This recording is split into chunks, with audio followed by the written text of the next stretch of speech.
Bonsoir. On est en voiture. Je suis dans le bas de la côte de notre maison. Alors, on va partir de là. OK. Fait que, ben, bonsoir, Daniel. Bonsoir, mon Chénéo, et bonsoir à tous les gens qui sont à l'écoute. Ça va bien? Très bien, surprenant. Il neige dans notre coin. On est en pleine tempête. Oui, ben, c'est ce qui était prévu au Québec, là, pour ce soir, là. Donc, j'espère que tu vas, ça va bien aller pour toi pour le retour.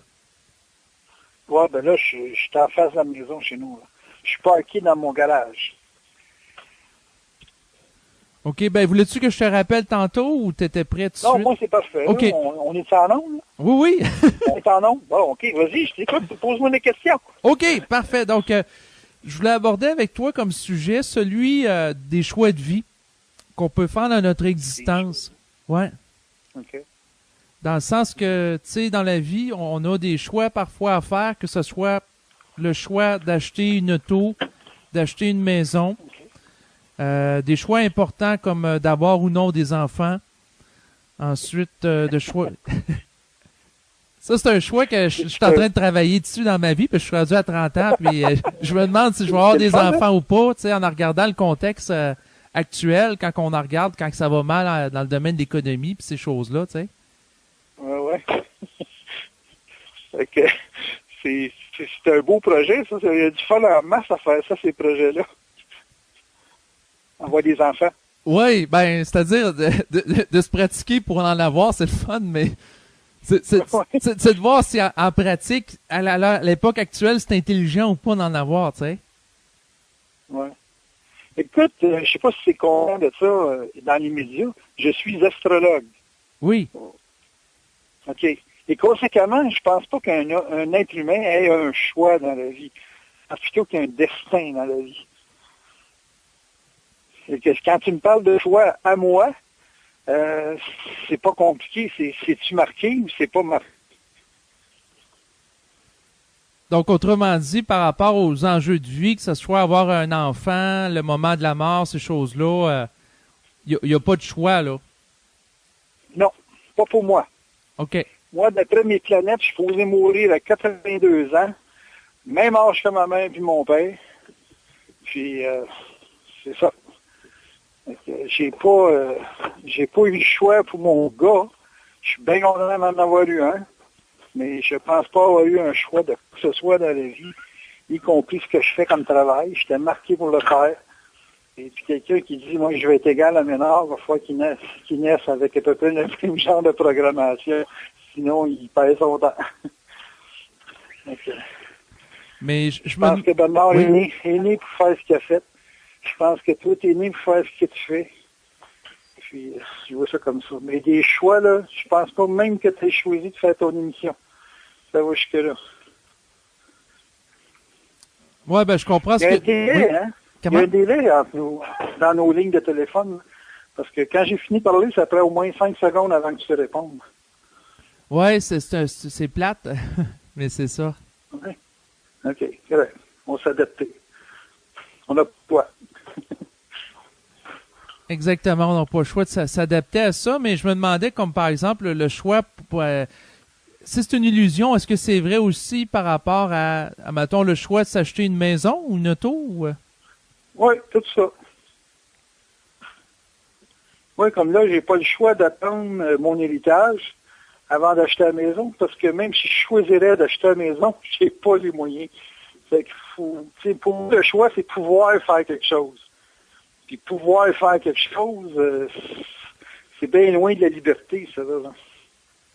Parce que si tout le monde était libre comme ils veulent être libres, même s'ils n'ont pas les moyens, ils feraient le mouvement pareil. Puis nécessairement, ils feraient des erreurs, parce que pour pouvoir faire un choix intelligent, il faut que tu aies tous les éléments qui soient rassemblés. Le pouvoir de le faire, l'énergie de le vivre, parce que tu sais, c'est beau vouloir consommer tant que tu veux, faut toujours bien que tu utilises ce que tu as acheté. Là. Tu sais, moi, je m'achète un skidoo le même matin. Ça établit pas que je vais être capable de faire des rides si je suis frileux, parce que avec les froids qu'on rencontre des temps-ci, je te jure que j'aurais pas la capacité physique que j'avais à l'âge de 30 ans. ou même 20 ans pour faire de la motoneige. Donc, c'est pas juste une histoire d'avoir envie d'avoir quelque chose. Réfère-toi au livre Le Secret, puis tu vas juste interviewer Linda Ronstadt, puis elle va te faire ça avec l'impression que tu as la liberté de faire quoi que ce soit. Ouais, ben justement, c'est sûr que ça ouvre le sujet du libre arbitre là-dedans. Oui. Donc, c'est de ça qu'on va parler, ça va être. Ouais.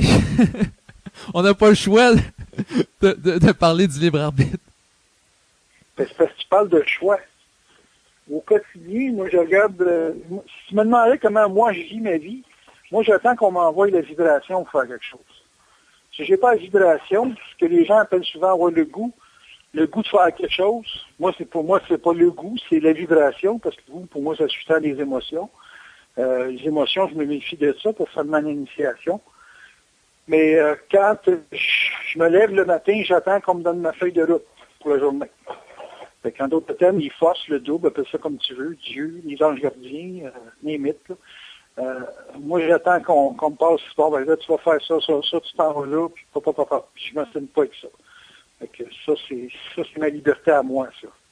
Mais je ne veux pas d'autre liberté que ça. Pour moi, le reste, c'est du rêve, là, tu sais. Le monde, ça a bien de l'ego, hein. Mm-hmm. J'en ai déjà eu beaucoup aussi. Puis là, j'en ai moins parce que je me suis fait casser. Mais c'est sûr que quand une personne me parle de choix, ben c'est parce qu'il est encore dans l'illusion que le contrôle de cette... Moi, je n'ai plus cette illusion-là. Ouais, dans le sens que l'illusion, la plupart des gens vivraient à ce moment-là dans l'illusion du libre arbitre. Oh, moi, c'est comme ça que je le vois. Mais Okay. Je comprends très bien, parce que, comme je t'ai dit, je l'ai vécu, ça.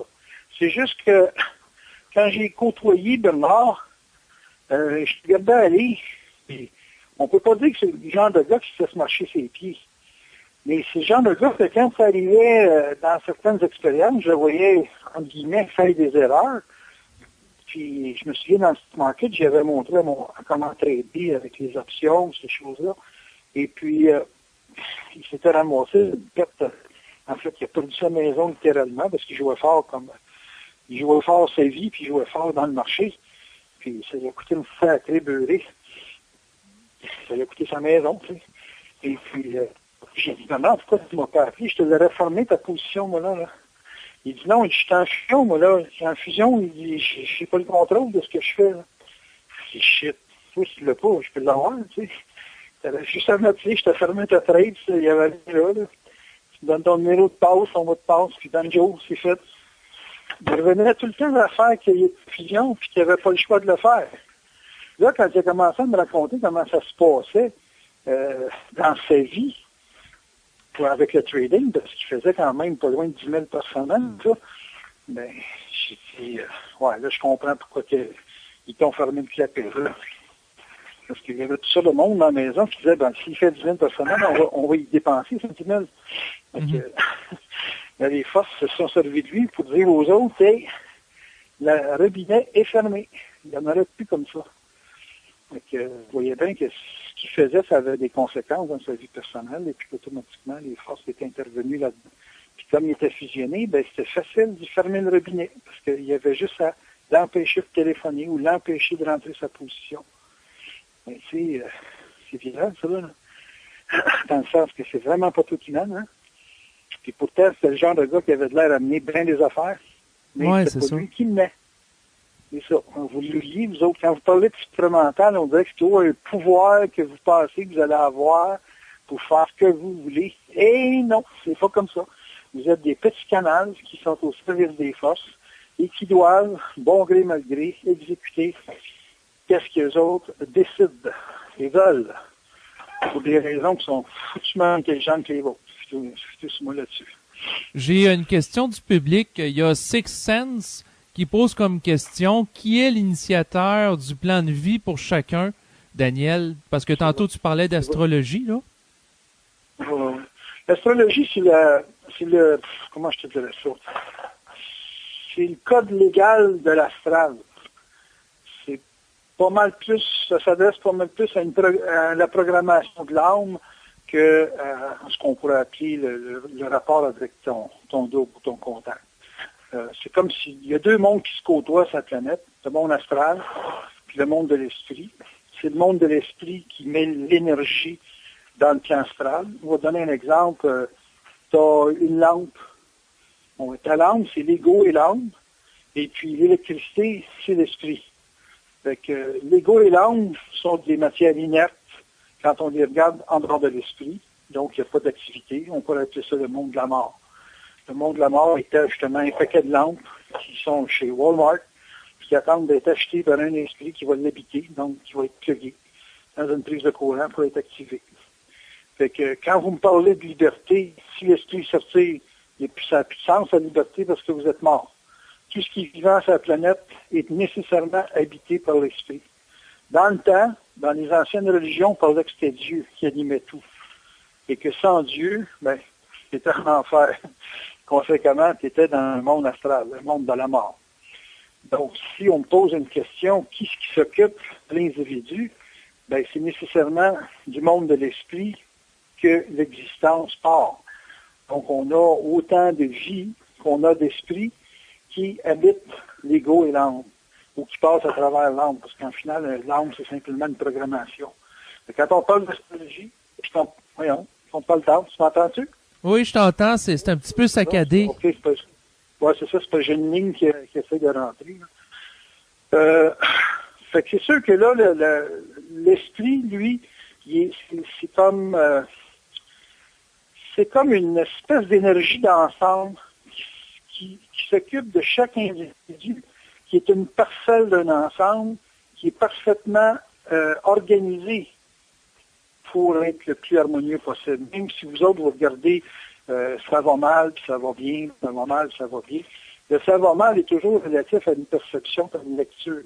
Comme j'ai déjà expliqué, si vous avez du mal, c'est parce qu'il y a un besoin de développement d'une contenance et d'une consistance dans l'être. Parce que plus les vibrations passent, plus ça monte, plus l'esprit habite l'ego et l'âme, plus l'être devient éthérique, donc il devient spirituel. Et des fois, pour éviter que l'être devienne trop spirituel, qu'il soit plus capable de vivre en matière, il lui impose des expériences que les gens qualifient de mal pour lui donner de la densité. Un extraterrestre qui viendrait d'une autre planète, la première chose que les gens remarqueraient, c'est son niveau d'intensité et de densité pour pouvoir voyager à travers le cosmos. S'il n'y a pas cette densité-là, il va s'effriter dans les voyages galactiques. Donc, les forces travaillent pour amener les gens au même niveau de science et de conscience que certaines races extraterrestres, et conséquemment, ils sont obligés de les emmener à vivre des crises, des conflits, des expériences extrêmement difficiles pour les amener à une densité. Le matin, quand tu es stressé ou que tu es dans un combat quelconque, ton corps est plus rigide et tes cellules se densifient beaucoup. Et c'est voulu par les forces, ça, sur des périodes de siècles, même de millénaires, si on le regarde de ce point de vue-là. Fait que l'individu grandit en conscience, il devient plus éthéré, donc il y a des expériences matérielles qui sont plus denses, donc qui sont plus liées au mal. Dans ce sens-là, c'est sûr que ce qui s'occupe de toi, c'est pas ton âme, c'est pas ton ange, c'est simplement ta propre source qui s'occupe de faire un équilibre entre la densité et le côté éthérique, c'est-à-dire entre le côté spirituel et le côté matériel. Pour faire ça simple. C'est sûr que c'est plus complexe que ça, là, mais j'ai pas 2 jours pour vous expliquer tout, là. Ouais, je comprends. Mais des fois, quand oui? Dans mon cas, là, puis dans le cas de Mars, c'est la même chose. Puis il y en a plusieurs sur la planète entière, ça aussi. On n'est pas les seuls. Il ne faut pas s'imaginer qu'on est des dieux. On est simplement des canaux plus réveillés que les autres.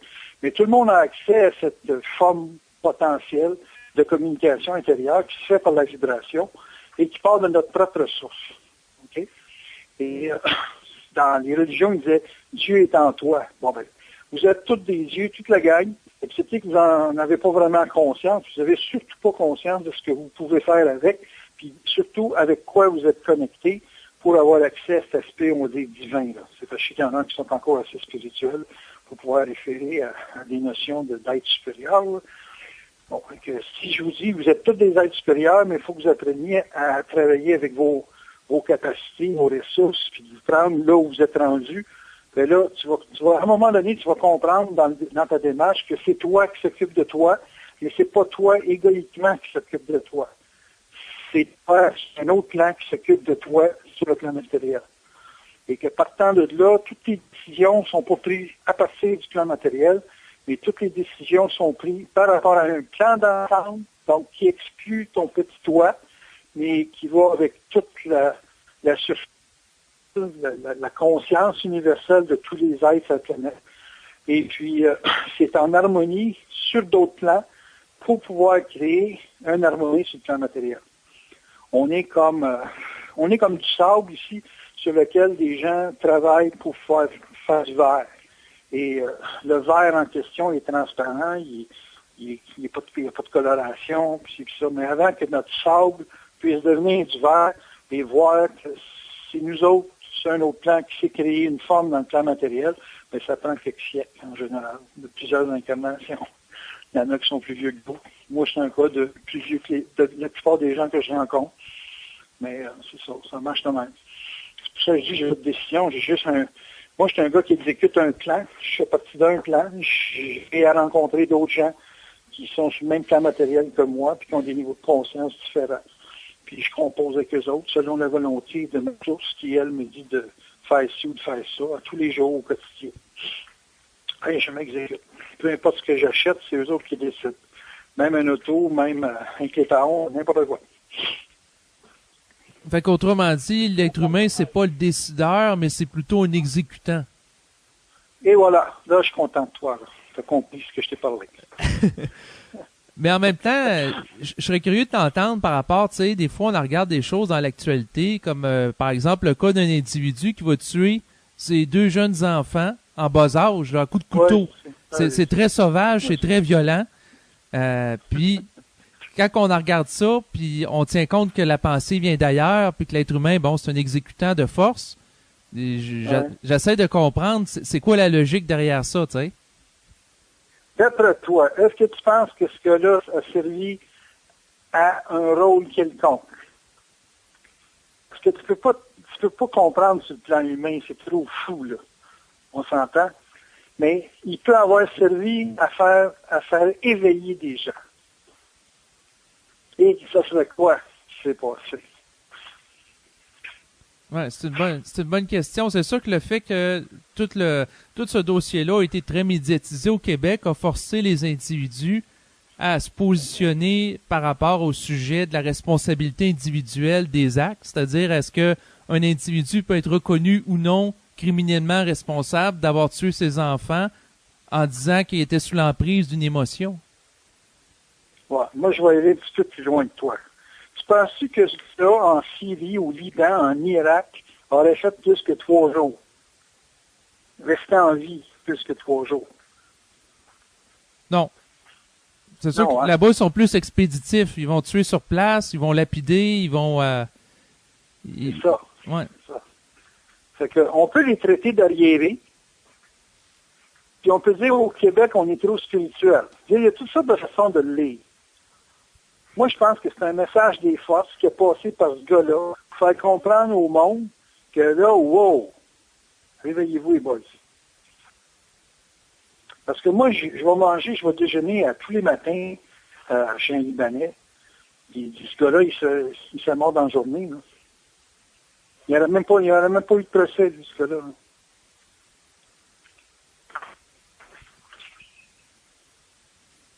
Tu t'en penses? Oui, ben c'est intéressant ce que tu nous amènes dans le sens que nous autres au Québec, on est tellement doux, on veut tellement faire plaisir à tout le monde, puis s'accommoder, puis on veut tellement pas déplaire qu'à un moment donné, on remet en liberté des gens que ça devrait pas l'être, ou on donne des pains de bonbons, tu sais.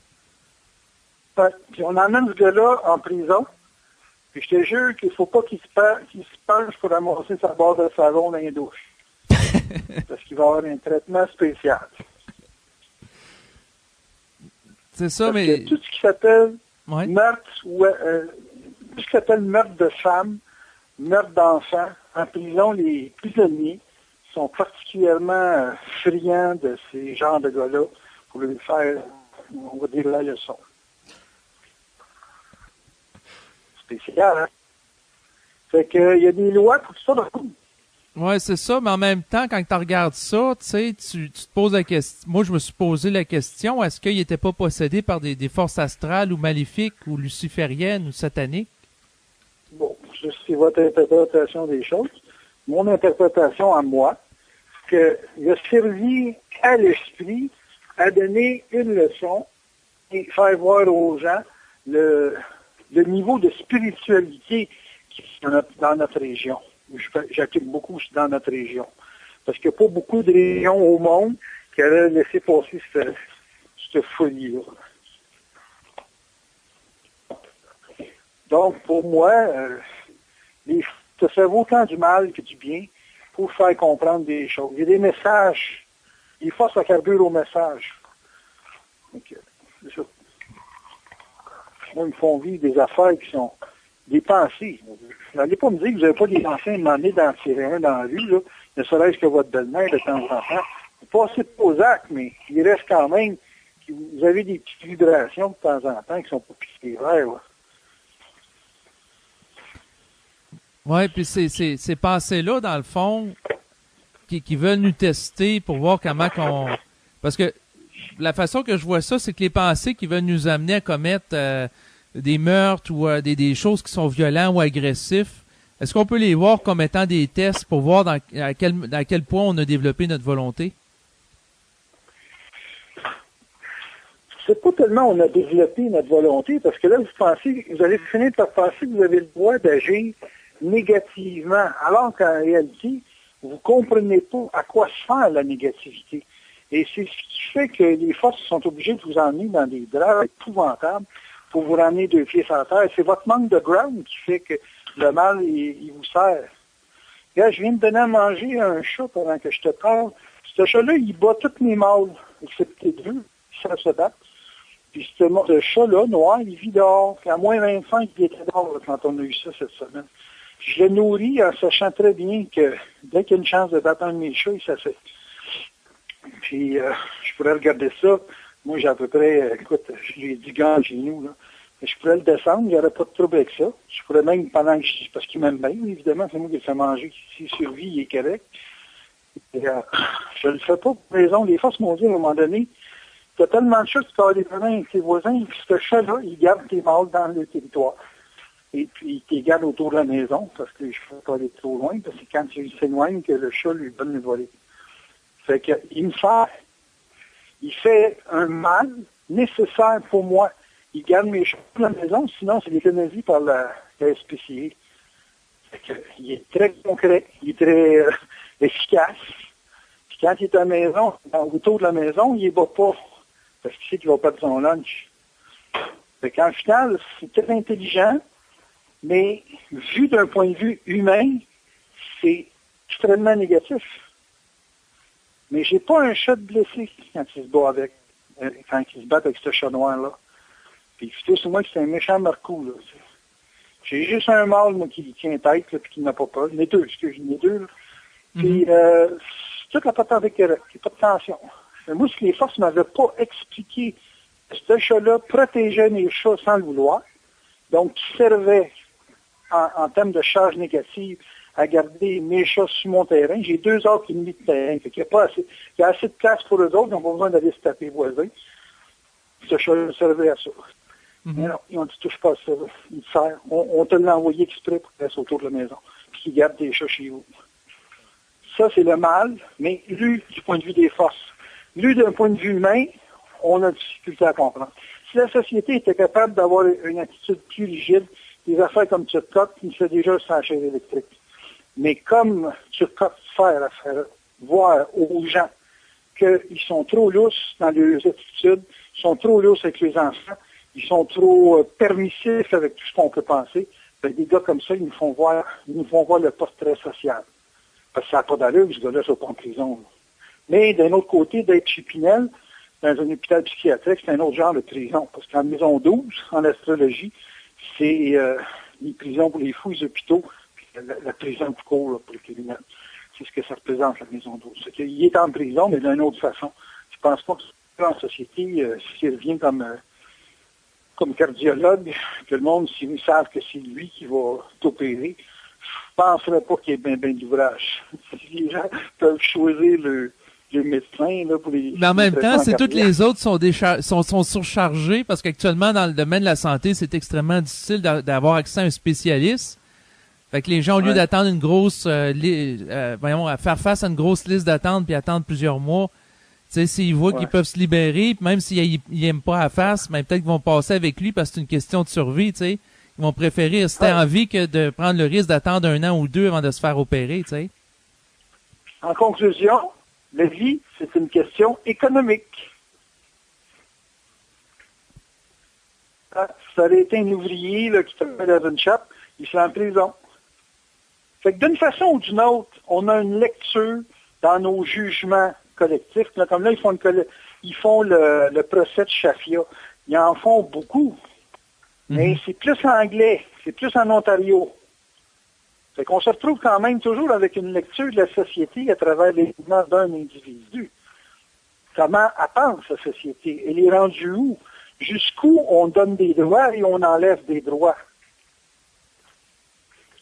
Je passe en cours au mois de février parce que j'ai Anima Québec qui est venu se ramasser chez nous, parce que j'ai plusieurs chats, puis ils ont vu que, je faisais pas de ménage souvent. C'est sûr, je vis tout seul. Avec 20 chats, on te dire qu'il faut que tu me fasses du ménage 4 heures par jour, quasiment. Fait que là, ils ont trouvé que la maison est un petit peu, désordonnée, chose que même pas de chat, ça fait comme ça, anyway. Et puis, il y avait un chat qui avait une otite. Ils ont dit, votre chat, il a de l'air malade. Je dis, oui, il est sous traitement. Là, j'y montre les médicaments. Puis là, ils disent, ouais, mais il a de l'air très, très, très malade. J'ai dit, il y a une otite purulente. J'ai dit, c'est sûr qu'il ne file pas. Hein. Finalement, le chat, il a récupéré. Les autres étaient partis. Ils m'ont envoyé une amende de 275$ parce qu'ils soupçonnaient ou ils pensaient que mon chat était dans une maison qui le rendait malade.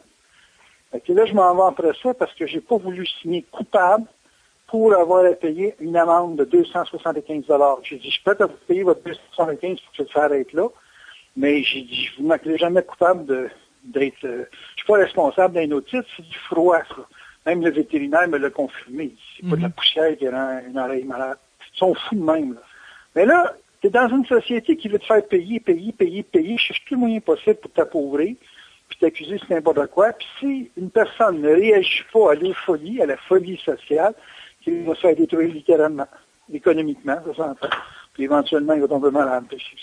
Fait que, il faut du monde qui ont de la colonne, qui ont du jugement contre une adversité qui est fonctionnaire, si on veut dire. Et puis ça c'est un processus individuel. Fait qu'il y a des gens individuels qui vont être obligés de se dire en vie, ils disent, hey, wow, c'est assez, les accommodements raisonnables, puis ça. Faut être capable de se battre dans la vie. Ça devient une question de survie, d'intelligence, de protocole, appelle ça comme tu veux.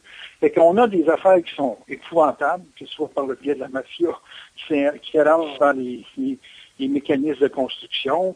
Mais tu sais, en passant, la mafia dans la construction, là, ça fait 75 ans qu'ils sont là-dedans. Là. C'est pas au niveau d'aujourd'hui, c'est juste qu'aujourd'hui, on commence, à cause de tout ce qu'on peut découvrir, on commence à devoir penser à réagir à ça, puis à commencer à faire autre chose que de laisser faire. C'est ça le fait de vivre et d'être connecté avec d'autres.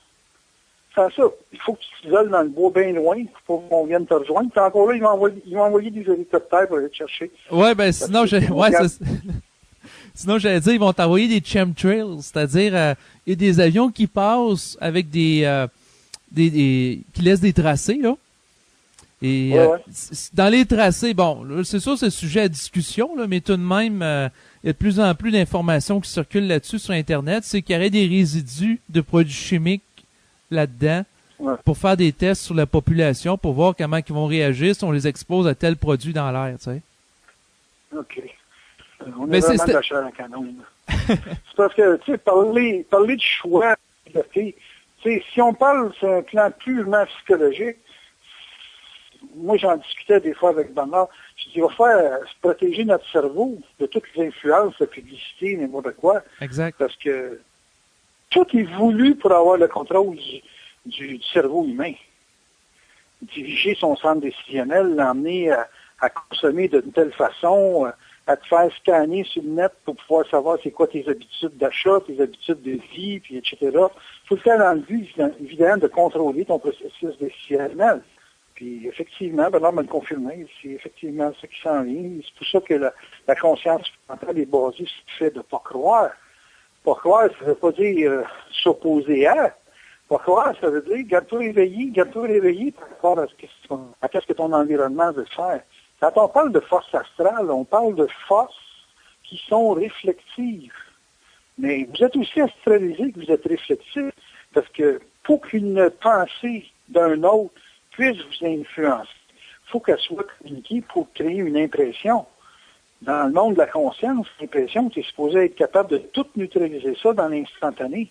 Si tu n'es pas capable de neutraliser l'impression, tu es astralisable. Astralisable, on voit ça comme le diable.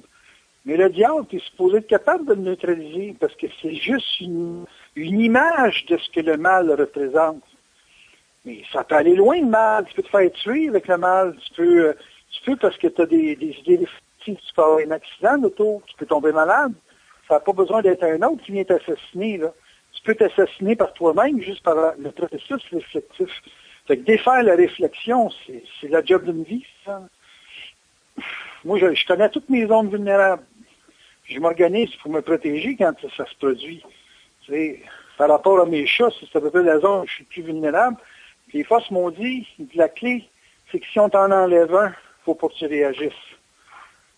C'est ma mesure de tout. Puis quand j'en ai un qui ne revient pas à la maison, ils me disent tout le temps, t'es pas responsable, c'est l'animal, il faut qu'il revienne. Si on l'enlève, parce que c'est eux autres qui te l'enlèvent, si on l'enlève, tu seras capable de vivre avec ça. Hey, c'est pas facile, cela, là. C'est ma zone émotionnelle. C'est le bout qui me reste, là, mais mettons que elle fait fort quand ça se passe. Tu sais. Chaque personne est responsable de trouver sur quoi il est vulnérable, puis qui s'organise pour se neutraliser le plus possible. C'est là que le diable peut pas. Si vous êtes dans les jeux de la spiritualité, c'est comme ça qu'il faut parler. Dans mon monde, moi, c'est pas. Ça. Moi, je ne pense jamais diable. C'est pas mon référent. C'est simplement l'énergie de contraction. Puis de temps en temps, j'ai à passer des zones de contraction. Normal. Comme n'importe qui, si je me laisse trop aller, je deviens spirituel, comme la plupart du monde. Quand vous dormez, vous êtes spirituel. Vous êtes plus dans votre corps. C'est ça être spirituel. C'est là qu'on peut vous faire. Votre plus grande zone de vulnérabilité, c'est quand vous dormez. J'explique même à mes gens dans mes formations, quand vous vous endormez, si vous rêvez, faites-vous jamais battre dans un rêve. Il faut toujours que vous soyez winner quand il y a un conflit dans vos rêves. Tout le temps, réveillez-vous, réglez ça, réveillez, choquez-vous, piquez une colère, puis revenez dans votre rêve, puis arrangez-vous pour être winner. C'est bien important parce que vous êtes programmé dans vos rêves. C'est dans vos rêves que ça se passe, les conditionnements. C'est pas quand vous êtes réveillé. Quand vous êtes réveillé, c'est trop tard. Votre plan de jour, votre plan d'action, tout ce que vous pouvez employer, la programmation a déjà été faite. Et si vous avez des choix à faire, c'est quand vous dormez si vous êtes capable. Oui, mais encore là, il faut pratiquer le sommeil conscient, tu sais. Ouais, il n'y a rien à pratiquer dans la vie. Tu as juste à agir sur le fait. Là. Juste de savoir qu'il ne faut pas que tu te fasses battre dans un rêve, peu importe le niveau de combat, que ce soit intellectuel, mental, physique, limite. J'ai déjà rasé un cosmos complet, moi, là pour gagner. Là. J'avais des rayons qui me sortaient des yeux, mon âme, là, ça tombait à coups de milliards de personnes. Là, je dis, no fucking way, vous me plaît pas ici, c'est pas vrai. Quand je me suis réveillé, je devais avoir au moins un bon 50 milliards de personnes de mort, là, tu sais, à mon actif. Mais que les gens ne comprennent pas ce que c'est vivre la vibration. Je me dis, il y a tellement de situations que vous pouvez comprendre, c'est hallucinant. Mais justement... Ouais. Mais c'est ça justement, dans le fond, tu sais, vivre la vibration, là, par exemple, si on a à s'acheter une maison ou s'acheter une auto, comment qu'on vit ça?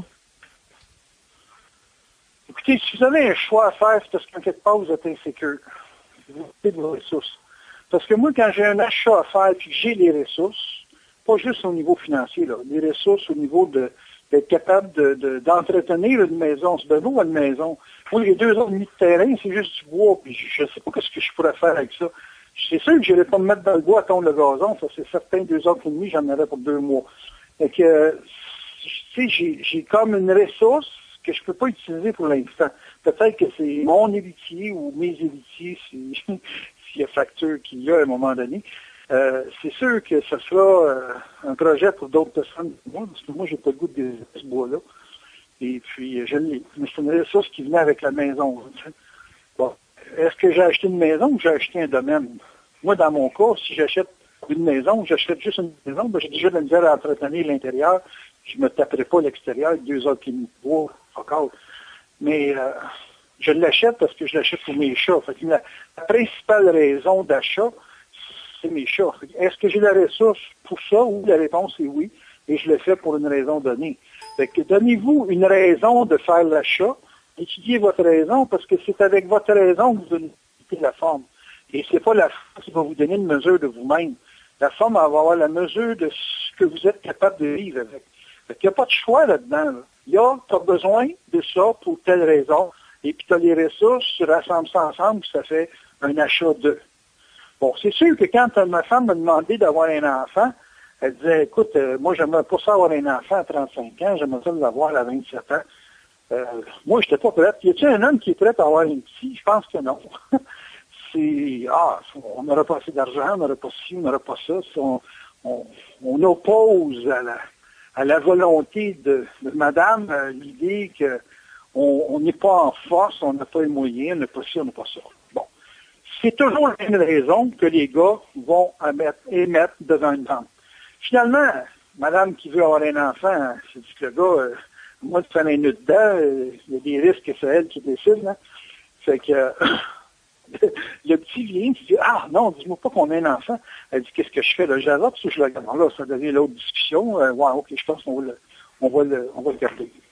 Et puis là, on garde l'enfant, puis finalement, l'augmentation de salaire, l'augmentation des clientèles, puis tu sais, parce qu'on pense tout le temps qu'on mène le show, nous autres, dans l'entière. Alors que quand les forces disent c'est le temps d'avoir un petit, ils ont prévu le coup. Même si c'est en quatre, ils prévoient le coup.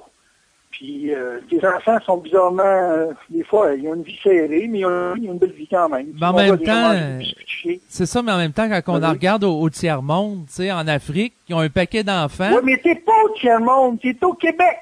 Ouais, je sais, mais je suis curieux de voir les... C'est quoi la volonté constante de l'ego de voir le drame? Va vivre au Biafra, Chris, là, ça va être justifiable de pas avoir d'enfants. Mais t'es pas au Biafra. Tu tiens pas compte des ressources que tu as autour de toi. Non, Ils disent, on peut pas s'acheter une maison. Écoute bien, achète-toi un tipi, achète-toi une petite caravane, achète-toi quelque chose qui est à toi, que tu vas vivre dedans, si tu tiens absolument à être propriétaire. Il y a tellement de façons au Québec, en Amérique du Nord, de réussir sa vie, que vous ne pouvez pas créer de l'opposition par insécurité. C'est ça que je te dis. Si tu as les ressources, tu n'as pas de choix. Parce que tu vas faire ce que tu es capable. C'est quand tu es exposé à tes insécurités personnelles et que tu as un manque, donc que tu n'as pas de ressources, que là, tu penses que tu as un choix. Alors qu'en réalité, tu sais ce que tu veux. Tu sais? Oui, je comprends ce que tu veux dire. C'est sûr que c'est vrai qu'au Québec, on a plus de ressources qu'ailleurs, mais c'était plus de le ramener par rapport au fait que, tu sais, tu mentionnais que, bon, tu as eu des enfants, puis par la suite, tu as eu un peu plus de ressources, mais que les forces ont amené ça par rapport à toi, puis tant mieux. Mais quand on en regarde pour d'autres personnes ou d'autres situations, comme les gens en Somalie, qui vont mettre un paquet d'enfants au monde, puis ils vont tous crever. Ouais, je sais, mais les forces derrière eux autres sont pas intelligentes. Non, ils vivent pas selon leurs ressources. Ils ont des enfants forcés. La contraception, il faut les exporter. C'est pas de la machinerie. On va commencer par le début, pas avoir trop petit, pour que ça soit gérable. Après ça, on va s'occuper qu'il y ait une éducation pour que, éventuellement, la structure politique, il faut qu'elle soit assainie elle aussi, pour qu'elle puisse gérer ça d'une façon intelligente. Bon, mais tu peux pas penser ta vie en fonction d'un endroit qui ne correspond pas à ta réalité. Si toute ta réalité, c'est le Québec, arrête de parler du Biafra, puis tout ça. C'est pas ton univers. Tout à l'heure, je t'ai fait la démonstration que les jugements qui sont portés sur le monde, c'est fait avec la mentalité de la région. J'ai dit, Tu le mets au Liban, il finit, ce gars-là, il fait pas 3 heures dans la rue. Puis au Québec, on peut le traîner pendant 10 ans, puis pendant 10 ans pour nourrir les médias, pour faire voir à quel point le monde peut être épais ou très intelligent. C'est un pari qu'on fait là, sur l'avenir d'un pays ou l'avenir d'un endroit pour dire il est capable ou il n'est pas capable de faire ça. Puis, donc, les gens misent sur la réadaptation. Bon, réadapter, il faut qu'il y ait une raison de réadapter. Mais là, le gars, il est médecin, cardiologue. Ben là, c'est une bonne raison. Mais pas un gars qui travaille des shops, pas sûr qu'il va avoir le même traitement. Moi, là. C'est ça, puis il va être reconnu non criminellement responsable pour tuer ses enfants à coups de couteau. Puis il en a donné au-dessus d'une quarantaine de coups de couteau, mais c'est pas de sa faute, tu sais, il est pas responsable, tu sais. Oui, mais il y a toujours une raison en arrière. Il faut toujours regarder la raison pourquoi le mal se fait. Et c'est là que vous allez comprendre que c'est au-delà de vos volontés personnelles. C'est quelque chose qui se passe sur les plans, qui est décidé par les plans pour donner une leçon. Moi, ma vie, je la vis à travers des leçons. J'apprends tout le temps. Leçon dans le sens que, t'as pas compris, on va te l'expliquer de telle façon. Moi, j'ai compris la vie sur beaucoup de choses négatives qui étaient finalement très intelligentes de le vivre parce que ça apparaissait négatif, mais en réalité, ça ne l'était pas négatif. C'était simplement une façon de voir qui changeait toute la donne. J'emmène du monde, des femmes principalement, tirer de la carabine. Tout le monde, j'ai mes voisins, ils veulent pas venir tirer avec moi parce qu'ils disent, hey, non, une carabine, c'est pour tuer du monde, pour tuer des animaux. Il y en a, je dis, viens, quand tu viens tirer, on va aller pratiquer au centre de tir. Il dit, moi, je mange pas de la viande sauvage. Je dis, écoute bien, là, à moins que tu manges du papier, là. Mais moi, quand je m'en vais tirer, je des cibles en papier. Là, parce que j'ai jamais tiré sur aucun animal. Puis, that's it. Mais non, c'est dans sa tête, lui, si t'as une carabine, c'est parce que tu veux tuer. Bon, moi, j'ai des carabines, j'en ai même plusieurs, différents calibres, c'est pour tirer sur des cibles de papier. Mais il y a du monde qui sont toqués. Ils veulent voir ça d'une façon dramatique. Puis c'est sûr que je ne peux pas lui faire changer parce que c'est ça, ils pensent de même, point final. Mais si vous n'avez pas quelque chose pour vous donner une leçon, moi, mes leçons, je les prends par les forces, puis je les prends par des qui me parlent, parce qu'ils sont habités aussi par les forces, bizarrement. Même une personne qu'on va dire c'est un épais, il peut t'envoyer un message, c'est un canal, on est tous du monde qui font des canaux. Tous. Il n'y en a pas un sur la planète qui n'est pas un canal. Fait qu'il y a simplement à regarder autour de soi pour avoir toutes les réponses qu'on a besoin. Mais, autant pour le mal que pour le bien. Pas toujours pour des avantages. La vie, l'avantage, c'est d'être. La seule chose que je peux considérer qui permet à un individu d'être riche, pas nécessairement dans le sens économique, c'est d'être cohérent. Si une personne est cohérente, pour moi, elle est riche. La richesse, pour moi, c'est la cohérence. C'est l'équilibre mental. C'est avoir une lecture à 360 degrés. Moi, je me considère riche dans chose, parce que j'ai une lecture à 360 degrés. Mais je me laisse faire la leçon. Je me laisse faire la leçon. J'essaie de comprendre pourquoi que je vis ça ou ça. Pas juste les aspects positifs, les aspects négatifs aussi, surtout les aspects négatifs. Parce que c'est ceux qu'on ne veut pas vivre. Ceux qui sont des avantages, on veut tous les vivre, ceux-là. Mais quand vous êtes exposé à des charges négatives, c'est le temps d'exprimer votre intelligence.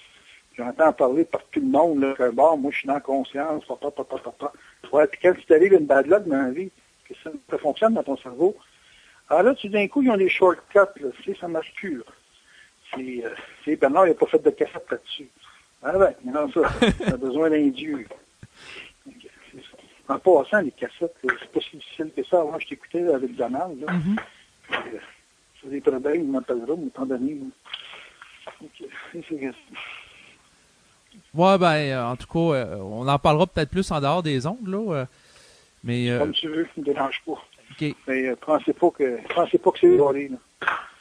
Il y en a une qui a décidé de ne pas faire d'argent avec ce qu'elle fait, là. C'est Christine, là, mais il est aussitôt accessible. Comme Donald le disait, de toute façon. Oui.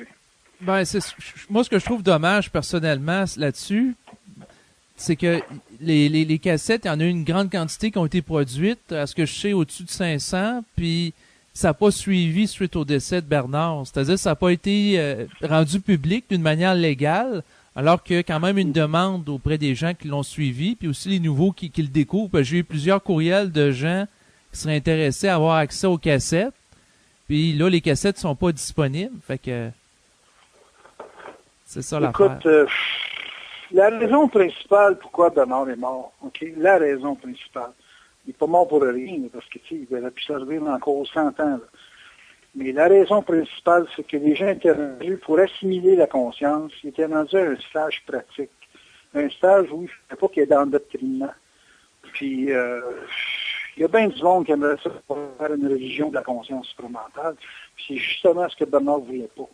Fait que dans son décès, puis dans l'inaccessibilité des cassettes, puis ça, c'est pas parce qu'il voulait ça lui-même, mais souvent, on disait, hey, Bernard, tu te fais voler du stock, tu te fais voler tu te fais voler parce qu'il y a du monde qui cherchait à copier la genèse du réel, puis ces affaires-là.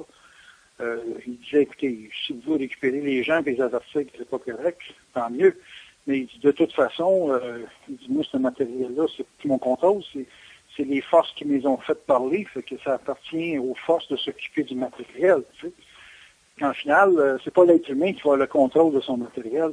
Pas plus qu'il y ait personne qui va être capable de faire un endoctrinement puis faire une religion avec sa science. Il y a des choses qui vont être parlées par d'autres, ça, il y en a déjà parlé. Puis si les gens cherchent juste une information à partir des cassettes de Bernard, ben là, on est sur le bord de faire une religion, là. Parce que là, on parle d'endoctrinement. C'est justement ça qu'ils ne voulaient pas.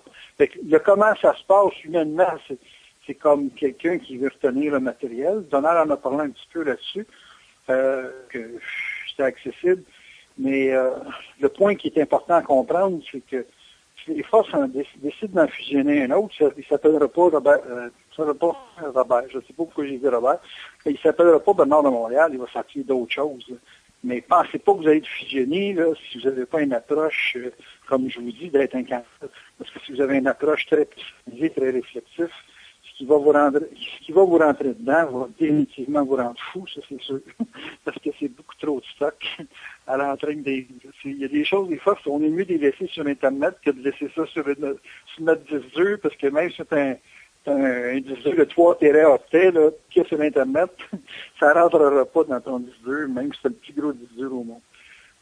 Non, je pense que ce qui se passe là, c'est pour forcer les gens à s'individualiser, puis éviter, parce que ceux qui n'ont pas accès facile à ce matériel-là, c'est pour éviter qu'ils s'endoctrinent. Moi, j'ai eu des gars en consultation là, qui s'étaient enfermés une semaine de temps à écouter tout le matériel après le. Je faisais un séminaire, j'étais toutes les cassettes qui étaient disponibles à ce moment-là. Là, ils s'en allaient dans le bois écouter ça, puis quand ils faisaient la consultation, il y en a un autre qui me dit, bon, t'en as que je peux pas rencontrer de mort, je vais y aller avec son lieutenant, puis pose-moi des questions, je suis prêt. Ou dis-nous. Fait que c'est parce que pour lui, c'était juste une question de langage, c'était juste une question de connaissance, puis justement, c'est justement pas ça. Fait que je savais, j'ai dit, écoute, j'ai dit, retourne-toi là, ça a été fusionné, tu t'es auto-fusionné, tu devais être capable d'aller en Europe, en France, porter le message, on va s'appuyer le Pierre.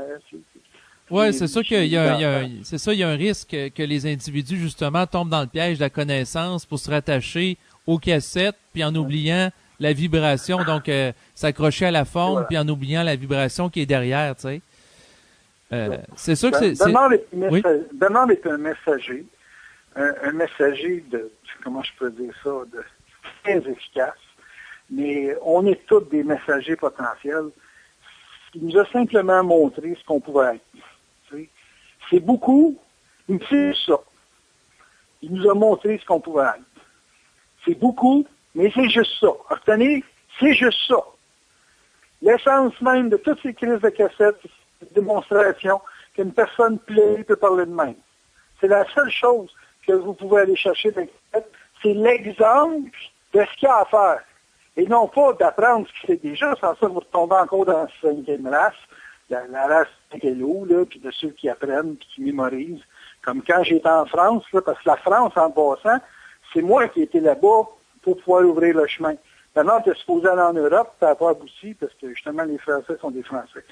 Puis, c'est clair que le supramental allait à Bernard de Montréal. Ce qui a emmené ça en France, c'est Ménard. Mettez-vous-les bien dans la tête, puis fumez-les bien comme il faut. Moi, j'ai trouvé ça très, très difficile en France, parce que justement, les gens sont très intellectuels là. Puis ils cherchent à s'approprier tout ce qui apparaît un petit peu intelligent, mettons. Puis ça, tu as été en France en quelle année? C'était en quelle année? Moi, j'étais là, François Payotte, j'ai été là en 1988. OK. Mais alors, avant de partir, il m'avait dit, oublie pas, là, si tu vas là-bas, il faut que tu entretiennes le mouvement. Ah, j'ai dit, s'il y a du monde, moi, dans le sens que si c'est payé, moi, il y allait tous les beaux. Pas de problème. C'est juste 5 heures d'avion, il n'y a rien là. C'est plus long pour moi aller à Bécomo pour faire des conférences que d'aller en France. Ça coûte un peu plus cher, là, mettons. Mais, c'est du monde, disons, là. Moi, c'est une business. Pour moi, c'est une business. Je suis en business. J'ai pas l'intention de sauver la planète, ça m'intéresse pas en tout. J'ai juste l'intention de travailler, là, puis faire ma job, gagner ma vie, puis that's it. Quand je vois du monde là, qui veulent partent en croisade, c'est goudry, mais non, moi, je suis pas de même. Parce que la personne, quand elle vient me voir, là, elle a 50, 100 pièces, 200 pièces à dépenser. Elle va faire comme n'importe quoi qu'elle achète, elle va regarder qu'est-ce qu'elle a pour son argent. Comme ça marche. Et s'il y en a qui pensent que on est nés, nous autres, dans le compris, pour les sauver, là. Alors, il était aussi attaché à la matière que moi, je peux l'être. Donc, essayer de vous déspiritualiser un petit peu, ça va vous aider. Moi, je fais des émissions gratuites avec toi, avec simplement le goût de... Parce que là, quand je vois les guides de 260 000, c'est bien évident, j'ai un petit peu moins besoin d'argent. Fait que je me permets de faire ça avec toi parce que je trouve ça agréable, ta compagnie. C'est comme si on était au restaurant, puis qu'on placote ensemble. C'est intéressant. Puis si ça sert aux autres, tant mieux. Mais c'est pas plus que ça. Ouais, ben je pense que c'est important de garder ça de même dans le sens de pas se créer des attentes inutiles là, par rapport aux retombées de tout ça, là, tu sais, dans le sens... Non, faudrait faire couleur, c'est pour dans 100 ans, ça, là. Non, j'ai fait pas mal plus de chemin que tous ceux qui t'interviewent. Peut-être accepter Moreau, qui a pas mal fait ce que j'ai fait, là, dans le sens qu'il est consacré à ça. Mais encore là, s'il s'est consacré à ça, c'est parce qu'économiquement, c'est rentable. Yann, c'est pareil. Il a fait de l'argent avec ça. Puis non, pour ce qui est d'André Moreau, il a roulé à perte longtemps. Puis moi-même, tu sais, il y a un côté de lui qui, dans le fond, lui, il voulait vraiment propager sa philosophie de jovialisme, puis diffuser. Il a fait des conférences où on était 6 ou 7 personnes à Québec, puis il venait pareil. Ça représente 12 heures de son temps parce qu'il faisait l'aller puis le retour de Montréal en autobus. Puis des fois, il rentrait même pas dans son argent. Mais c'est que lui, il était comme mis en vibration pour diffuser ces idées-là nouvelles, puis ça faisait partie de son agenda, tu sais. Moi, ce qui me concerne... Ça reste que s'il n'aurait pas pu manger avec ça, il aurait fait ça. Il fallait encore qu'il réponde, puis qu'il réponde suffisamment pour lui donner un niveau de vie, là. Moi, je veux mettre en garde les gens contre justement une spiritualité extrême, où ils ont des déceptions puis des zones de conflit. Moi, quand j'ai commencé comme astrologue, j'ai étudié en technique administrative. Puis j'étais en marketing, j'étais un des tops dans ma classe. Là. Fait que j'ai été formé par des gars qui étaient dans l'industrie, puis qui disaient comment mettre un produit à marché, ces choses-là. J'ai pris ça, j'ai dit, bon, ben, moi aussi, je faisais de l'astrologie à l'époque. J'ai dit, je vais prendre ça, puis je vais voir si ça marche économiquement. Puis la première année, j'ai fait 5 000.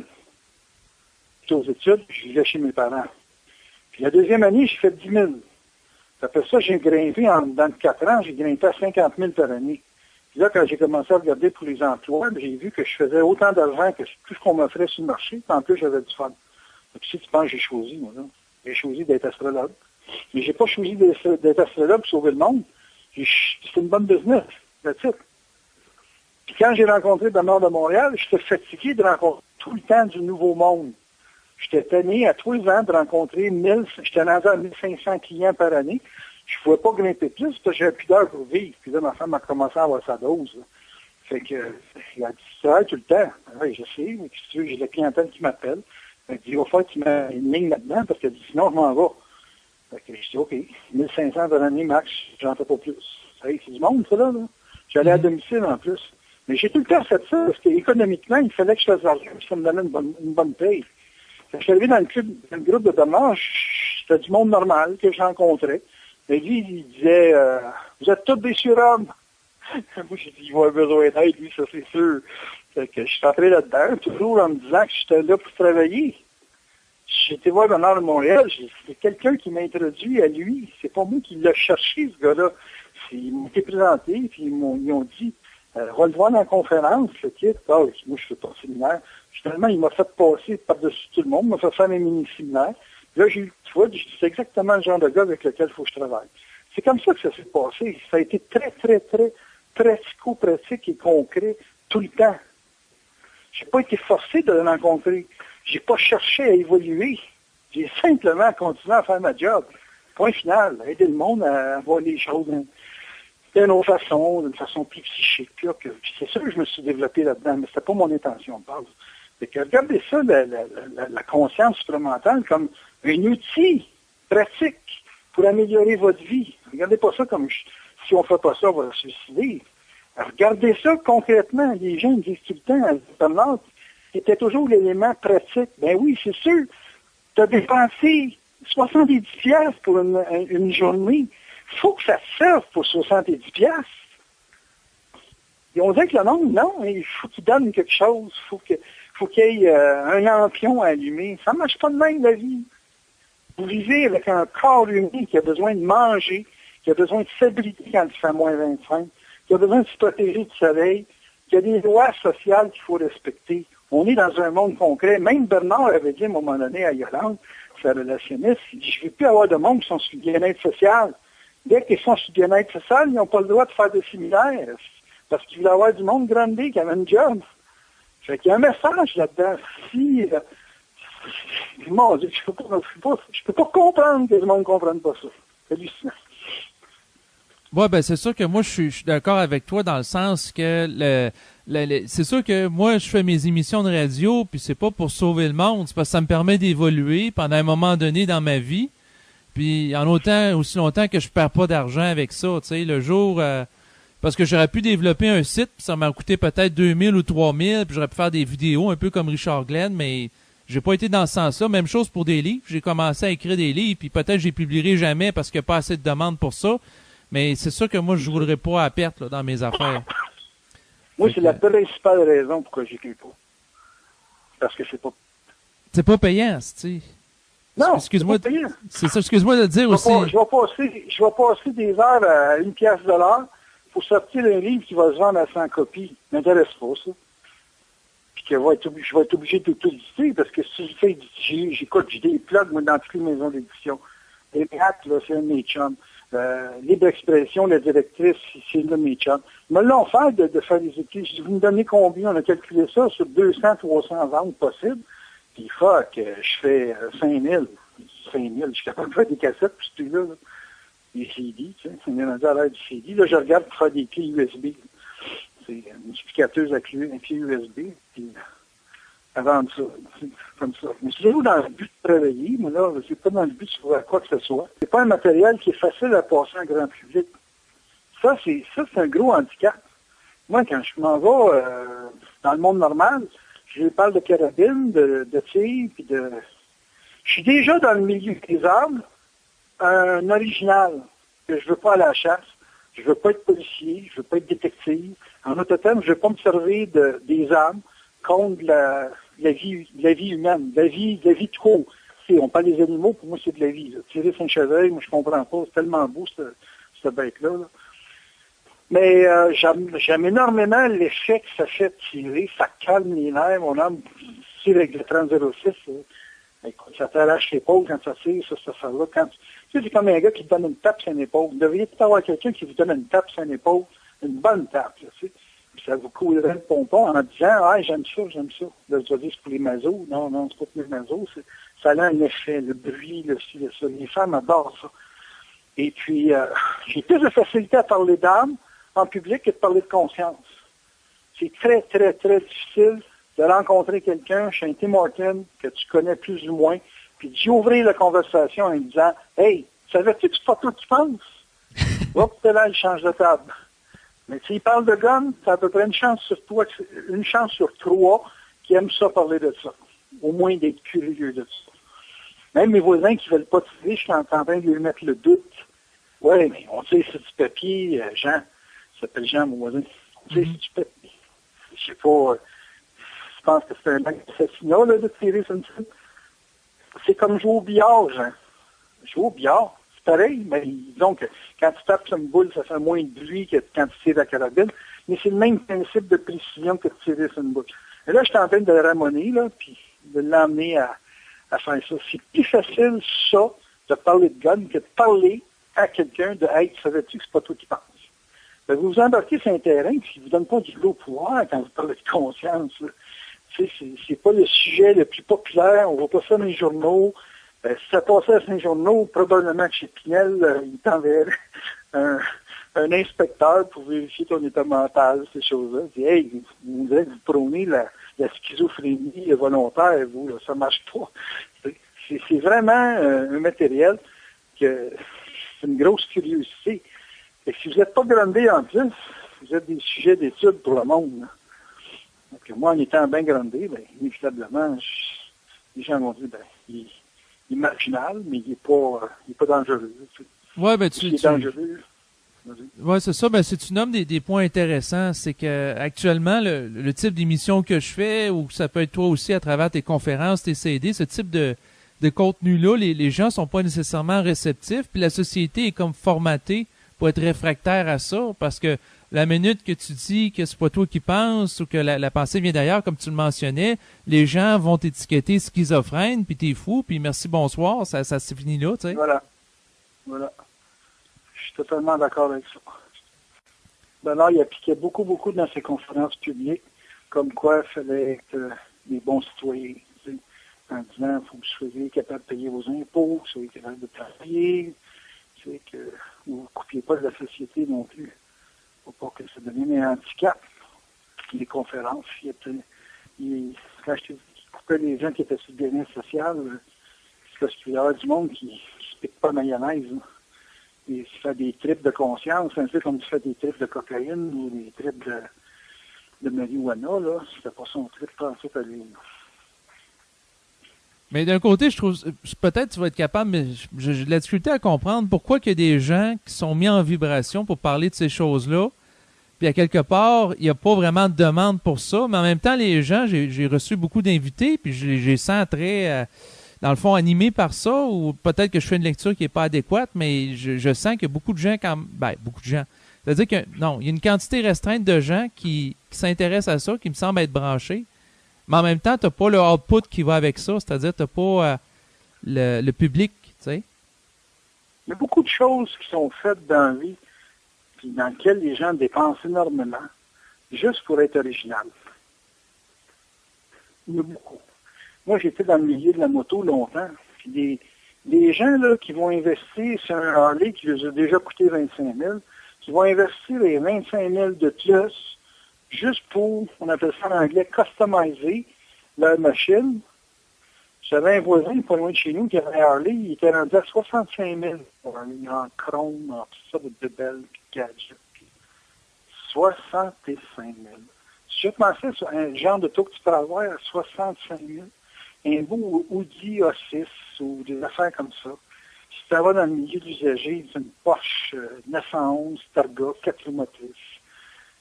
65 000, c'est un PC Cagaz qui se fait, qui peut se faire partir sur une glissade, là, parce qu'il n'y a pas une trappe d'huile sur la route, n'importe quoi, là, tu sais.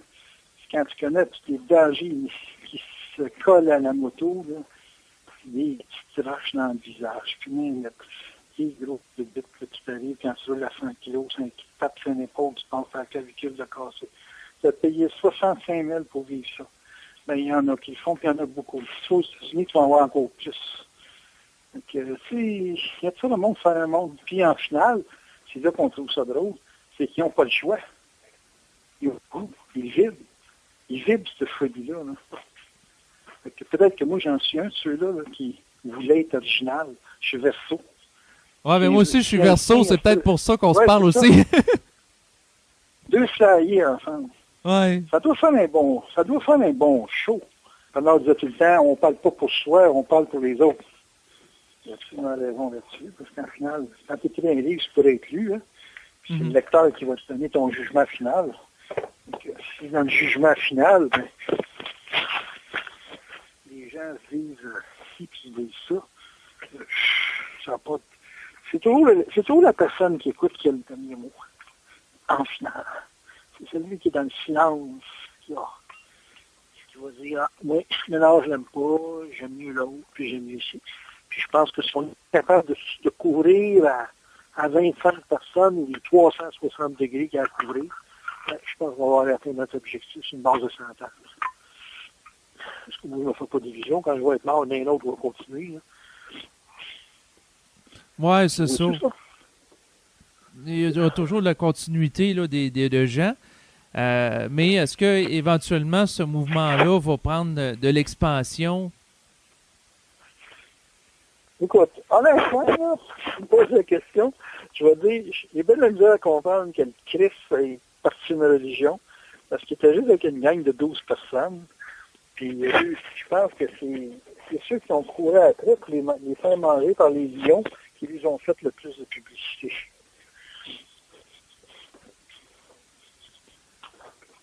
Tu te souviens du Christ? Oui, oui. Rien. Oh oui, Tu connais son Jésus. histoire. Oh oui. Ça n'a pas commencé. Ça n'a pas commencé gros, ça allait juste lui donner du temps.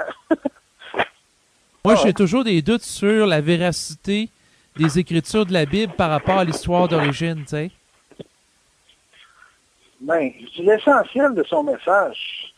C'est comme Bernard disait, il dit, lui, il a descendu la vibration de l'amour. Il dit, moi, je descends la vibration de l'intelligence. Tu vas trouver ça prétentieux qu'un gars dise, je me mesure à Jésus de Nazareth. Ben, je dis, quand il y a avec le Bouddha qui est mesuré à Jésus, il y a eu Mahomet, tu sais, il y en a pour toutes les régions. C'est ça que je veux mettre en relief. Là. Peut-être que la conscience supplémentaire, c'est juste pour le Québec ou c'est juste pour la race occidentale, ça rentrera jamais en Asie pour X raisons. Mais moi, ça, je m'en fous. Il y en a qui donnent l'importance à ça, puis moi, j'ai pas le prototype fanatique de l'année. C'est le prototype économique. S'il y a une affaire qu'il faut être intelligent dans la vie, c'est de survivre. Moi, si tu me dirais, c'est quoi pour toi une personne intelligente? Mon tour te donne la même réponse. C'est quelqu'un qui réussit à survivre dans la vie. Quand je vois des gens qui sont capables de survivre à des situations quelconques, là, ça n'a pas d'importance le type de survie. Là. Il y en a qui divorcent et ils veulent se donner à mort avec ça. Ben, s'ils réussissent à passer à travers l'expérience de leur divorce, ben, ils sont intelligents. Être intelligent, pour moi, c'est pas une mesure de passer un examen à quelqu'un comme à l'université. Là.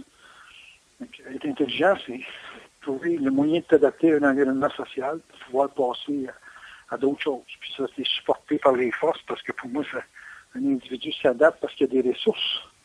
Il faut toujours que dans la vie, tu aies des ressources. Tout le temps. Donc, tu déménages de pays. Qu'est-ce qu'il faut que tu emmènes? Ta monnaie ou de l'or? Ben, il faut que tu ailles de l'or. Et voilà. Parce que c'est vrai Pourquoi? dans l'autre pays aussi, tu sais, tandis que ta monnaie n'est pas nécessairement valide dans un autre pays. Voilà. Ça, c'est être intelligent. Ben, essaie de trouver un lingot d'or demain matin. Là. Va-t'en en banque et demande l'heure de l'or seulement plutôt qu'un papier qui te donne un droit de délivrance de, disons, 30 onces d'or. Parce qu'en général, si tu vas acheter de l'or dans une banque, ils vont te donner un papier. Ils ne donneront pas de l'or sonnant. Si demain matin, tout le monde demandait de l'or sonnant, les banques ne seraient pas capables de délivrer. Ah, c'est clair. Avec l'argent C'est clair, hein? fractionnaire. Mais là, mettons, tu as 3 semaines pour sortir de ton pays parce qu'il y a une crise. Trouve-en donc de l'or sonnant. Parce que c'est pas un papier qu'ils veulent dans l'autre pays. Ce qu'ils veulent dans l'autre pays, c'est de l'or sonnant. Hi! Ça vient changer les règles, là. Ouais, à ce moment-là, je vais peut-être plus investir pour prendre un cours de carabine avec toi. Avec au carabine, là, c'est parce que t'as des idées d'aller chercher de l'or d'une autre façon que la norme. Ouais, ou bien de faire de la Et, chasse au gros gibier qui... Tu peux commencer à t'acheter une carabine, c'est 1000 pièces, une bonne, là. C'est mieux d'aller te chercher 1000 pièces d'once d'or, là, puis ça va être préférable. Mais il se passera pas rien de grave si c'est au Québec, inquiète-toi pas, là. Ben, quelqu'un qui vit dans un pays arabe, lui, par exemple, il peut se demander qu'est-ce qu'il y a pour sortir de son pays, tu sais.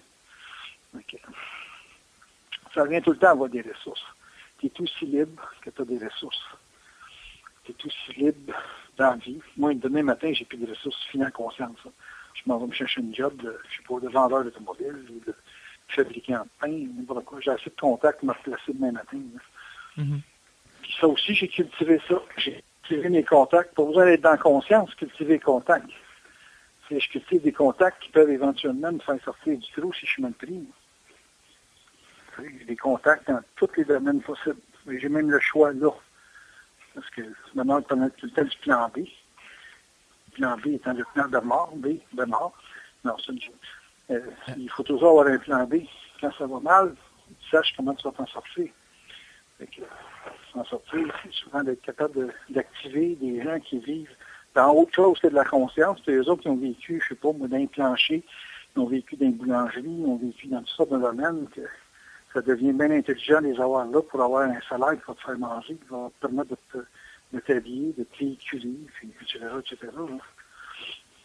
C'est ça. Exactement. Faut rester pratique. Puis j'étais curieux de voir un petit peu comment que tu percevais le phénomène de l'endettement qui est de plus en plus présent dans nos sociétés occidentales, où les gens vont s'endetter pour acheter une auto, une maison. Puis l'endettement des ménages, entre autres au Québec, a augmenté. C'est au-dessus de 110 000 par famille. Puis c'est toujours à la hausse au fil des ans. Donc, on se culpabilise beaucoup avec les dettes.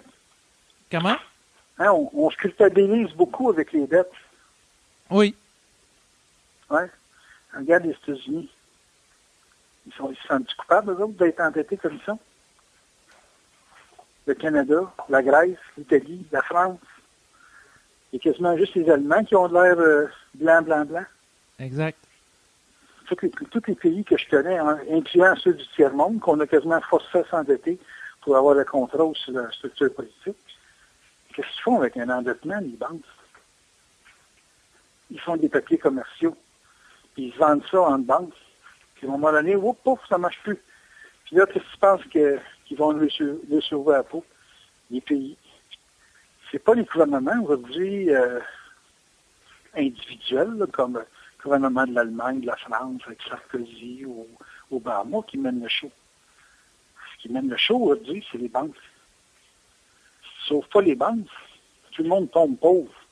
Pourtant, si tu travailles chez IBM, puis qu'IBM tombe à zéro, pas à zéro, c'est impossible, là, mais qui part, je sais pas, mettre 200$ l'action, qui droppe ça à 20$ l'action, le gars qui va travailler là-bas, lui, il s'en va toujours travailler là-bas. Qui nous endette? C'est-tu toi qui t'endette?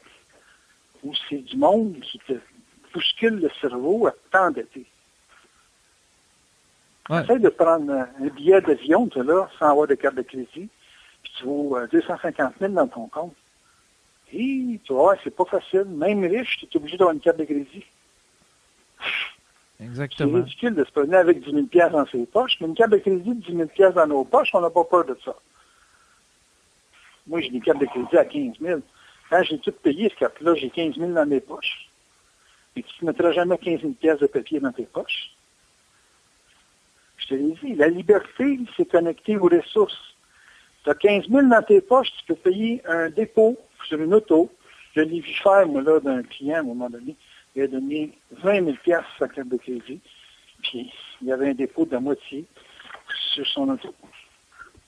C'était juste un dépôt de 20 000. C'était une auto de 40 000, il voulait la payer, pas avoir des gros paiements. Mm-hmm. Puis je suis sûr que le gars avait les moyens de payer l'autocash. Mais il était tellement habitué au crédit qu'il a mis ça 20 000 sur la carte de crédit. Il ne devait pas payer du 24 ça c'est sûr. Mais en tout cas.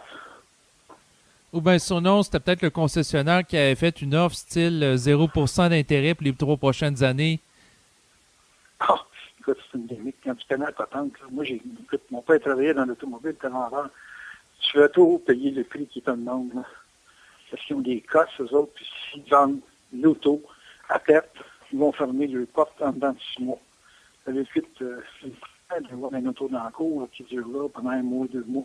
Fait qu'il y a toujours un calcul qui avantage le concessionnaire. Pour t'imagines que le 0%, là, il te le donne. Tu vas le payer d'une autre façon. N'oublie jamais qu'une structure économique, la liberté des membres, c'est tout le temps en fonction des ressources. Je vais vous l'imprimer dans le coco parce que c'est une réalité incontournable. Que tu sois conscient, extraterrestre, n'importe quoi. Même les extraterrestres, ils descendent ici parce qu'ils viennent chercher des ressources. C'est sûr et certain. Ils ne viennent pas ici pour le faire. Ils vont faire plaisir avec l'aide, là. Okay. Ben lui, probablement que lui, il les attend parce que, bon, non, j'embarquerai pas là-dedans, là, mais... Non, non. Ça va, ça risque d'être drôle, là. Ouais, c'est ça.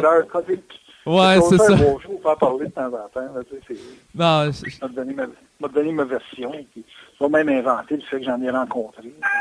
J'étais assez plans quand je les ai rencontrés. Puis, et si on veut écœurer à regarder comme fou, il faut lui faire un bon spectacle.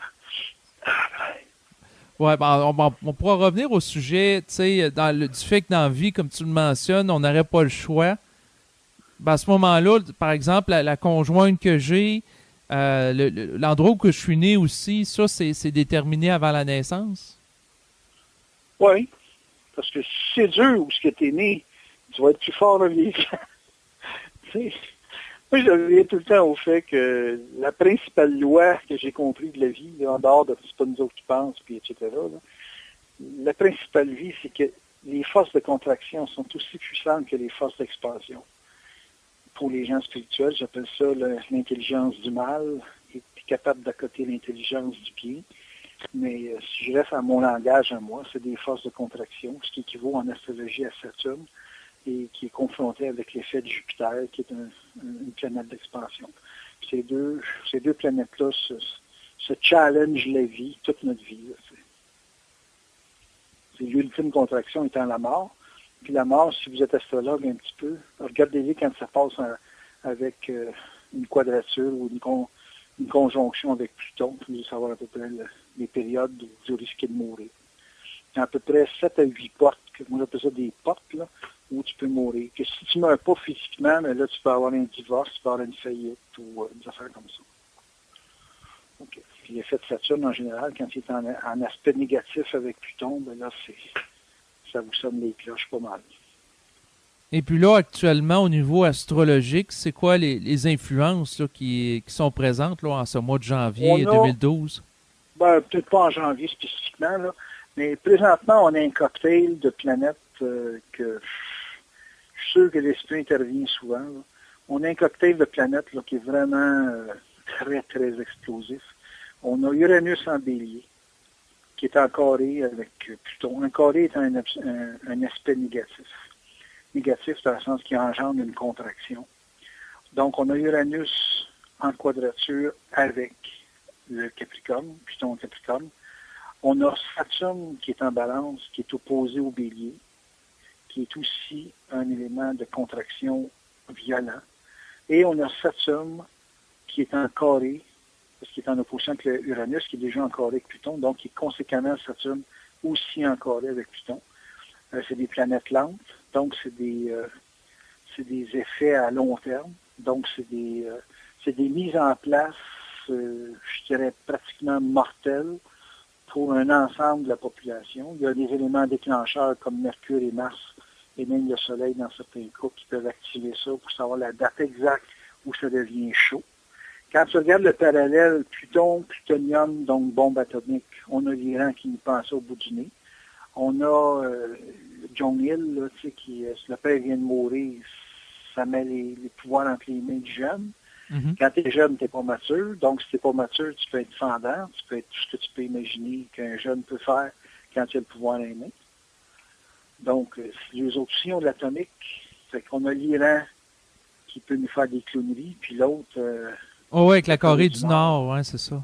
C'est ça. On a 2 clowns qui peuvent faire bien du dégât. Avec Pluton, ça c'est un exemple. Uranus, c'est tous les effets d'endettement qu'on a en Europe et qui est tenu par l'Allemagne, qui est un pays bélier. Fait que l'Allemagne décide le jour au lendemain de couper les vivres à l'euro. Puis là, tu vas voir des pays débarquer de l'euro. Ils en parlent pour la Grèce, entre autres. Mais la plupart des gens qui veulent être optimistes disent non, non, non, la Grèce ne débarquera pas de l'euro. Mais s'il faudrait que la Grèce et l'Italie fassent un conflit quelconque au niveau juste des structures bancaires, on aurait le parfait exemple d'Uranus en bélier en quadrature avec Pluton en Capricorne, qui nous ferait péter l'euro. Et là, vous avez une crise économique épouvantable parce que les États-Unis ne seront pas capables de repayer 2 fois le système bancaire. Là. C'est impossible. Là. Ils ne peuvent pas tenir ils peuvent plus créer de l'argent, ils sont obligés de serrer les troupes de l'Irak, l'Afghanistan. Pourquoi? Parce que c'est économique. C'est toujours le fait des ressources. Hein? On a le choix de nos ressources. S'il y avait plus de ressources, ils garderaient ça là-bas. Là. Mais non, ils peuvent plus. Ils n'ont plus de moyens. C'est un non-sens qu'on voit l'argent refuge comme étant le US. Mais présentement, quand les gens sont insécures, ils achètent du US. Fait que c'est ce qui tient les États-Unis. Mais si les gens, à un moment donné, ils voient que, c'est un refuge, c'est vrai, mais ça va trop mal pour être un refuge, ils vont être obligés d'acheter de l'or. Mhm. Fait que tu comprends bien que ça va faire flamber l'or en haut de 2000 US l'once. Fait que écoute, c'est hallucinant. Là. Puis on n'a plus d'or pour fournir tous les gens qui sont insécures sur la planète. C'est une autre crise, ça. Fait que là, on est rendu avec le Saturne en balance. Saturne en balance étant les contrats. Fait que les gens sont pris avec des contrats. Un contrat, il est aussi faisable que tu as des ressources. Ça revient toujours aux ressources. Fait qu'on est réellement là dans une zone 2012. Là. C'est pour ça que les Mayas disaient que ça finissait le calendrier en 2012. On est sur un gros test. Cette année, je t'avoue, là, astrologiquement, ça en est un gros. Ça en était un en 2009, mais là, ça en est un plus fort encore.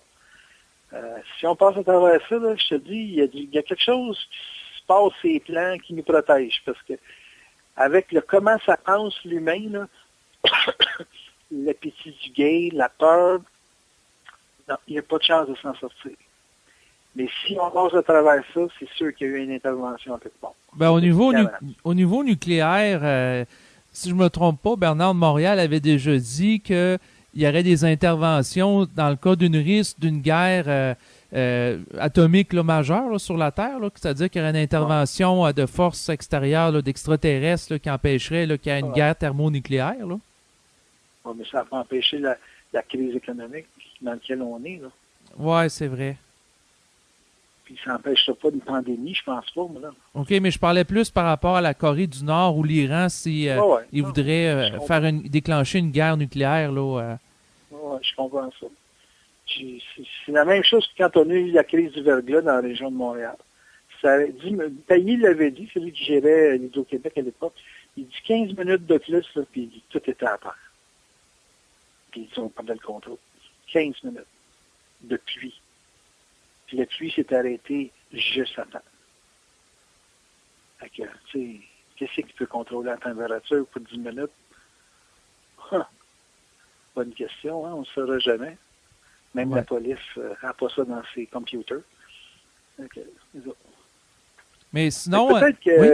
Peut-être que le bouleversement le plus grand qu'on va connaître d'ici à 2026, parce qu'il y a tout le passage du Capricorne, puis ton Capricorne, là, qui pour moi, c'est l'apocalypse, si je le regarde d'un point de vue strictement astrologique. Peut-être que ça va être on va dire, exemple, l'apparition ou la présentation ou la révélation, pour d'autres, de forces extérieures à l'être humain qui gère l'ensemble de la planète. Peut-être. Moi, je pense que c'est ça, là. Mais je dis peut-être parce que le monde aime bien ça douter, puis mettre en question, etc., etc. Donc, le premier contact avec les extraterrestres, là... Pas nécessairement ce qu'on pense comme extraterrestre. Peut-être que le premier contact, ça va être le premier contact avec soi-même, mais pas le soi-même qu'on connaît. Ah! C'est intéressant, là. Là, t'es dans les premières rangées, là, t'es content, là. Mm-hmm.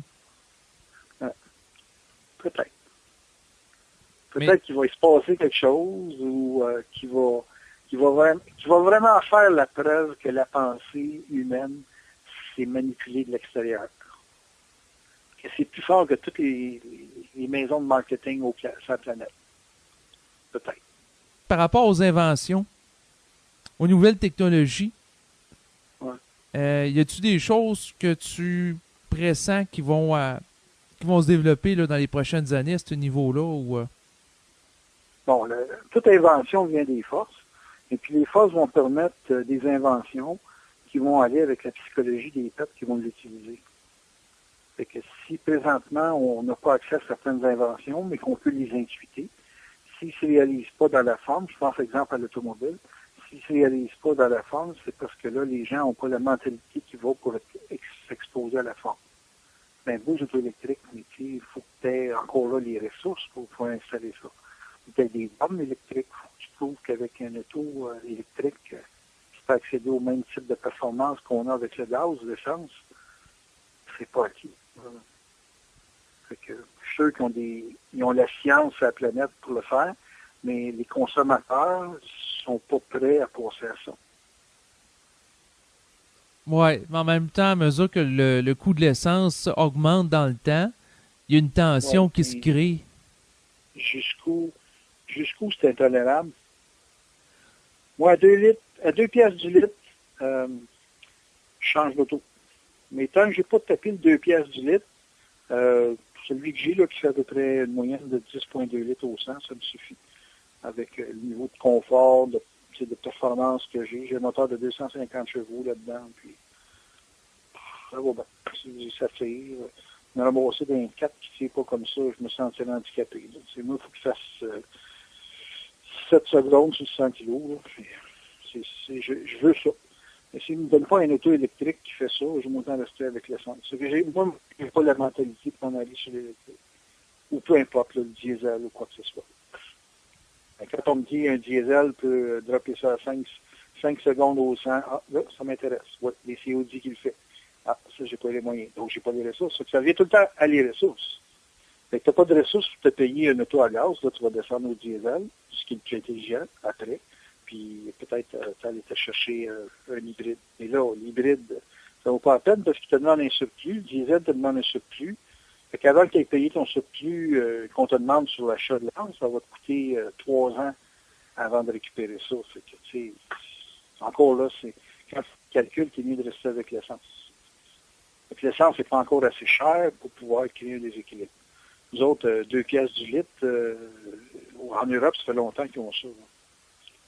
Fait que, tu sais, il y a des zones de tolérance là, qui sont. Tu sais, on fait la grimace quand ils montrent ça du somme, là, mais tu sais, tant que tu es capable de le payer, tu vas le payer.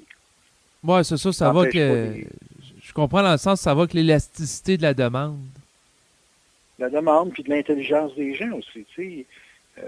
Faut-tu le vivre, l'affaire d'être avec l'électrique au Québec? Moins 25, ça réagit comment? Un hybride, là, tu sais?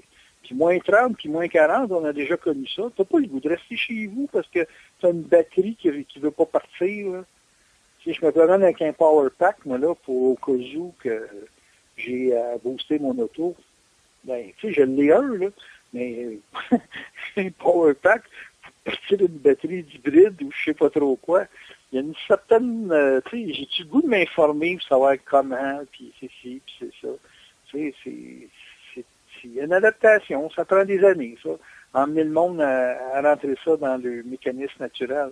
Tu sais, je vais au salon de l'auto, puis je regarde une Bugatti Veyron à 1,5 million, 2 millions, qui vont regarder, mais tu sais très bien que tu ne pourras même pas aller t'asseoir dedans. Il faudrait peut-être que je donne 400 pièces dans un gars qui va en avoir 3 dans l'année. Puis je dis, à 400 pièces, tu me laisses-tu m'asseoir dans le char? Peut-être qu'il va m'ouvrir les portes. Tu n'as jamais été voir des Rolls-Royce, hein? Moi, dans le temps, j'avais le goût d'aller voir un Rolls-Royce et m'asseoir dedans. Ça m'a coûté 25 pièces au gars pour qu'il juste me débarre la porte et que je m'assoie dedans. Hein? OK? Puis il fallait y aller en habit, s'il vous plaît. Tu n'allais pas là avec une paire de jeans. OK? Puis quand il a vu que tu t'assoyais en avant, il dit, vous n'êtes pas le propriétaire de l'auto, vous, hein? Vous êtes le chauffeur. Parce que si tu t'assis pas dans un Rolls-Royce en avant, tu vas t'asseoir en arrière.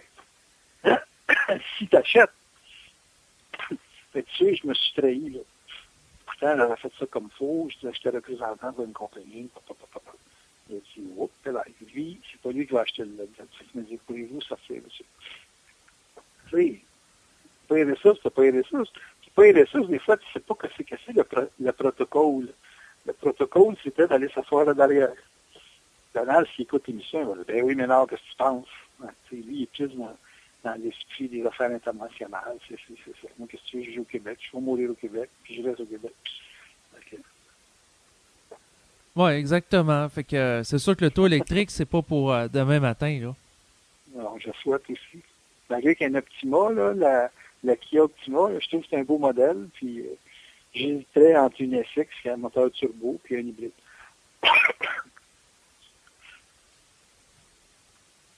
Ouais, ben sinon, il y a quelques années, il y avait eu l'auto Zen qui était produite dans une usine de Québec.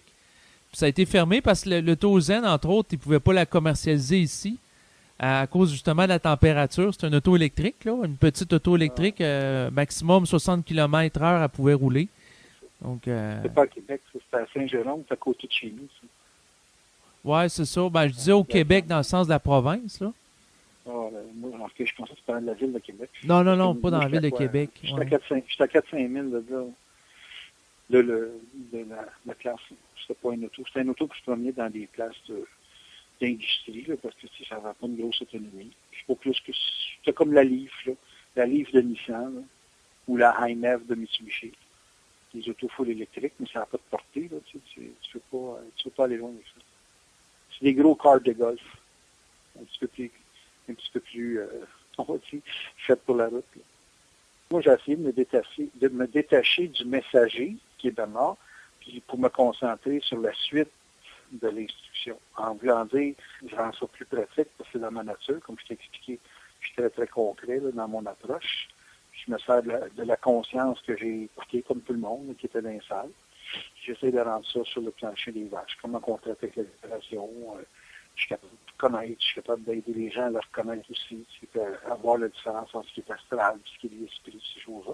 Fait que je me dis, si les gens ont une bonne lecture, bien, éventuellement, ils vont prendre des décisions qui vont avec le sens de la lecture, comme moi je le vis. Là. Moi, je vis de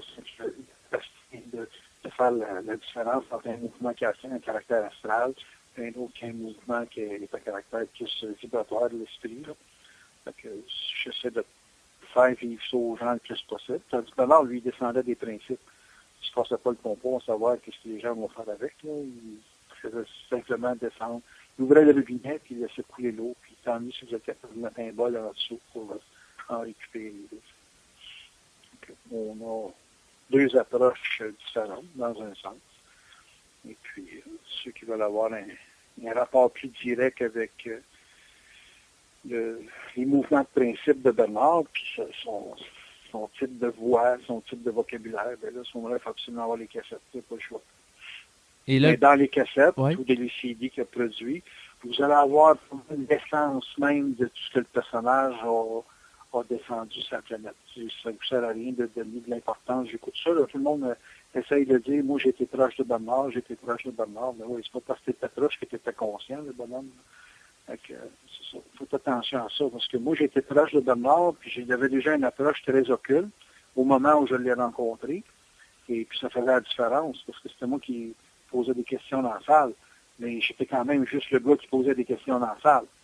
J'ai eu à écouter comme tout le monde. Je pense pas que les gens aient eu un avantage à être proche de Bernard. Oui, dans le sens que c'est pas parce que tu es proche de quelqu'un qui est conscient que ça te rend automatiquement conscient. C'est pas une garantie. Et voilà, c'est ça. C'est pas un virus, cette affaire-là. Là. Fait que... La conscience, c'est pas viral. Là. C'est pas quelque chose que tu attrapes. Tu n'attrapes pas la conscience comme tu attrapes un rhume. Mais en même temps, de ce que je comprenais de l'instruction de Bernard, c'est que c'est quelque chose que tu captes, là, dans le sens qu'il y a l'énergie qui descend là, du supramental dans l'humain. L'énergie en descend à tonnes qui vient de l'esprit pour tout le monde, sur les milliards de gens sur la planète. Là. C'est juste la capacité de le capter. C'est ça que je veux mettre en relief. Les forces ne sont pas disparues avec Bernard. Là. Ils ont toujours été là. Lui est arrivé dans le tas. Il y avait il y avait une chaudière pour ramasser ça. Puis nous autres, on est avec des dés à coude ou des verres au mur, tu sais. Fait qu'il y en a ramassé plus que les autres, très final, là. Il fait un cas unique, là, c'est pas un cas unique. Il y a milliards de gens qui vont prendre qu'est-ce qui coule des forces, là, tu sais, qui découle des forces. Donc, de la vibration, tant que tu es capable d'en prendre, ils vont t'en donner, inquiète-toi pas, là. C'est juste que les règles pour pouvoir en capter beaucoup, je les connais. Puis lui, ben, il les subissait. Mais je les connais plus que Bernard lui-même, parce que j'ai passé une partie de ma vie à regarder qu'est-ce qu'il vivait, alors que lui, il n'avait pas à regarder la vie des autres. Il avait à être ce qu'il était. Et le gars qui a observé les mécanismes de comment sa vibration ou comment il était mis en vibration, probablement, je suis seul à l'avoir vraiment étudié à ce niveau-là. C'est sûr que, comme tu le mentionnais, c'est important de voir que le focus est plus mis sur comment vivre ça dans le pratique, là, ces principes-là. Tu sais. C'est ça, exactement. Oui, ben, je pense que c'est important que tout ça se raffine dans le temps pour que les gens puissent l'intégrer dans le concret. Parce que des fois, c'était aride d'écouter Bernard au niveau des enregistrements auxquels là, que j'ai pu accéder, dans le sens qu'il parlait rapidement, puis il y a beaucoup d'informations avec un vocabulaire très technique. Donc, moi, je reste quand même profondément convaincu que Bernard ne parlait pas pour être compris. qui parlait pour que les gens puissent comprendre que c'est vibratoire, puis être un exemple de qu'est-ce qu'un être humain peut devenir quand il est plugué avec les forces. Ça, c'est... Moi, j'écoute pas les cassettes de Bernard. J'ai même pas lu son livre sur la Genèse du réel, puis j'ai dans mon ordinateur le dernier livre qu'il a écrit qui n'a jamais été publié, puis je l'ai jamais lu non plus. Parce que, pour moi, Bernard, ce qu'il voulait, c'est d'être un exemple de ce que tu peux devenir quand tu es plugué. Et tout le monde peut être plugué avec les forces. C'est ce que j'ai compris de sa vie. Fait que si vous cherchez à vous endoctriner, vous êtes dans le champ. Il ne voulait pas qu'il y ait de religion, puis je vous jure que les forces ne permettront pas que vous en fassiez une religion. Ça, c'est certain. Fait que, pensez pas apprendre avec des cassettes. Pensez avoir un exemple de ce que vous pourriez faire si vous n'essayeriez pas dans l'intellect. Ça, j'arrêterai jamais de livrer ce message-là. Parce qu'il m'a tellement dit qu'il ne voulait pas avoir de religion, surtout quand il était malade. Il dit, Dan, qu'est-ce que tu ferais si quelqu'un voudrait partir d'une religion avec tous les principes que j'ai descendus? J'ai dit, inquiète pas, les forces ne le feront pas faire ça. Ça avait l'air de soulager quand je parlais de même. Ouais, ben, autrement dit, il faut focuser plus sur la manière qui procédait plutôt que la matière, le contenu. Le contenu de ça, vous l'avez tout en dedans de vous autres, même si vous n'aviez jamais accès aux cassettes. Il y a des gens qui ont écouté bien de la cassette que moi j'ai. Et puis, définitivement, je défie n'importe qui écoute et qui va m'écouter dans le futur de venir me défier sur comment lire une vibration. Anytime, vous ne m'aurez jamais avec la connaissance. Jamais, jamais. J'ai la réponse à tout sans avoir écouté des quantités industrielles de cassettes. S'il y en a 500 cassettes, j'en ai probablement écouté qu'une vingtaine, pas plus que ça. Et prendre n'importe qui a tout écouté ces 500 cassettes 45 fois et qui vienne me voir pour le fun, pour voir s'il est capable de m'accoter. Puis, il ne sera jamais capable de m'accoter avec la connaissance, c'est certain. Fait que prenez pas ce matériel-là pour vous endoctriner. C'est pas un endoctrinement, le message de Bernard de Montréal. Ça, c'est certain, certain, certain. Même si ça serait réécrit par sa fille, sa femme ou des amis ou n'importe quoi, le message est toujours le même. Fiez-vous à votre vibration, à vous intérieurement. Point à la ligne.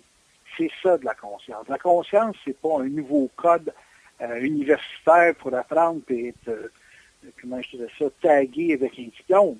Non, non, non. Il n'en voulait pas de ça. Il avait un peu phobique de voir des affaires de l'Organisation du Temple solaire ou des affaires à la RAEL ou WACO, qui a eu des suicides collectifs. C'était sa phobie, cette survivant, de se ramasser avec une gang de croyants. Il voulait pas ça. Donc, si vous vous endoctrinez, vous allez tomber dans la croyance, vous allez être des petits répéteurs, des routeurs de la conscience par rapport à un individu. Il y en a des fois qui me disent, j'ai rêvé à Bernard pour me dire quoi faire. Hey, wow, arrête de délirer, là. C'est pas lui qui va décider de ta vie, c'est toi qui vas décider de ta vie. Bernard ne voulait pas qu'il y ait de religion. Il n'en voulait pas du tout, du tout. Non. Des petites patentes là, où le monde se regroupe pour aller faire des prières. Hey, wow, minute. Prier quoi, là? Alors, il n'en voulait pas de ça. Il l'a assez répété. Ouais, ben, je pense que c'est intéressant ce que tu dis en concluant. C'est-à-dire que c'est appartient à l'individu de lire par lui-même la vibration, là, tu sais. C'est ça. Bon, il y a une façon d'ouvrir son bol pour en savoir un peu plus, là. Mais tout le monde a une limite dans son bol aussi. T'sais. Parce qu'il faut qu'il vive avec les autres, hein. Faut pas t'oublier ça, hein. Ton bol va être aussi large que tu es capable d'être anonyme.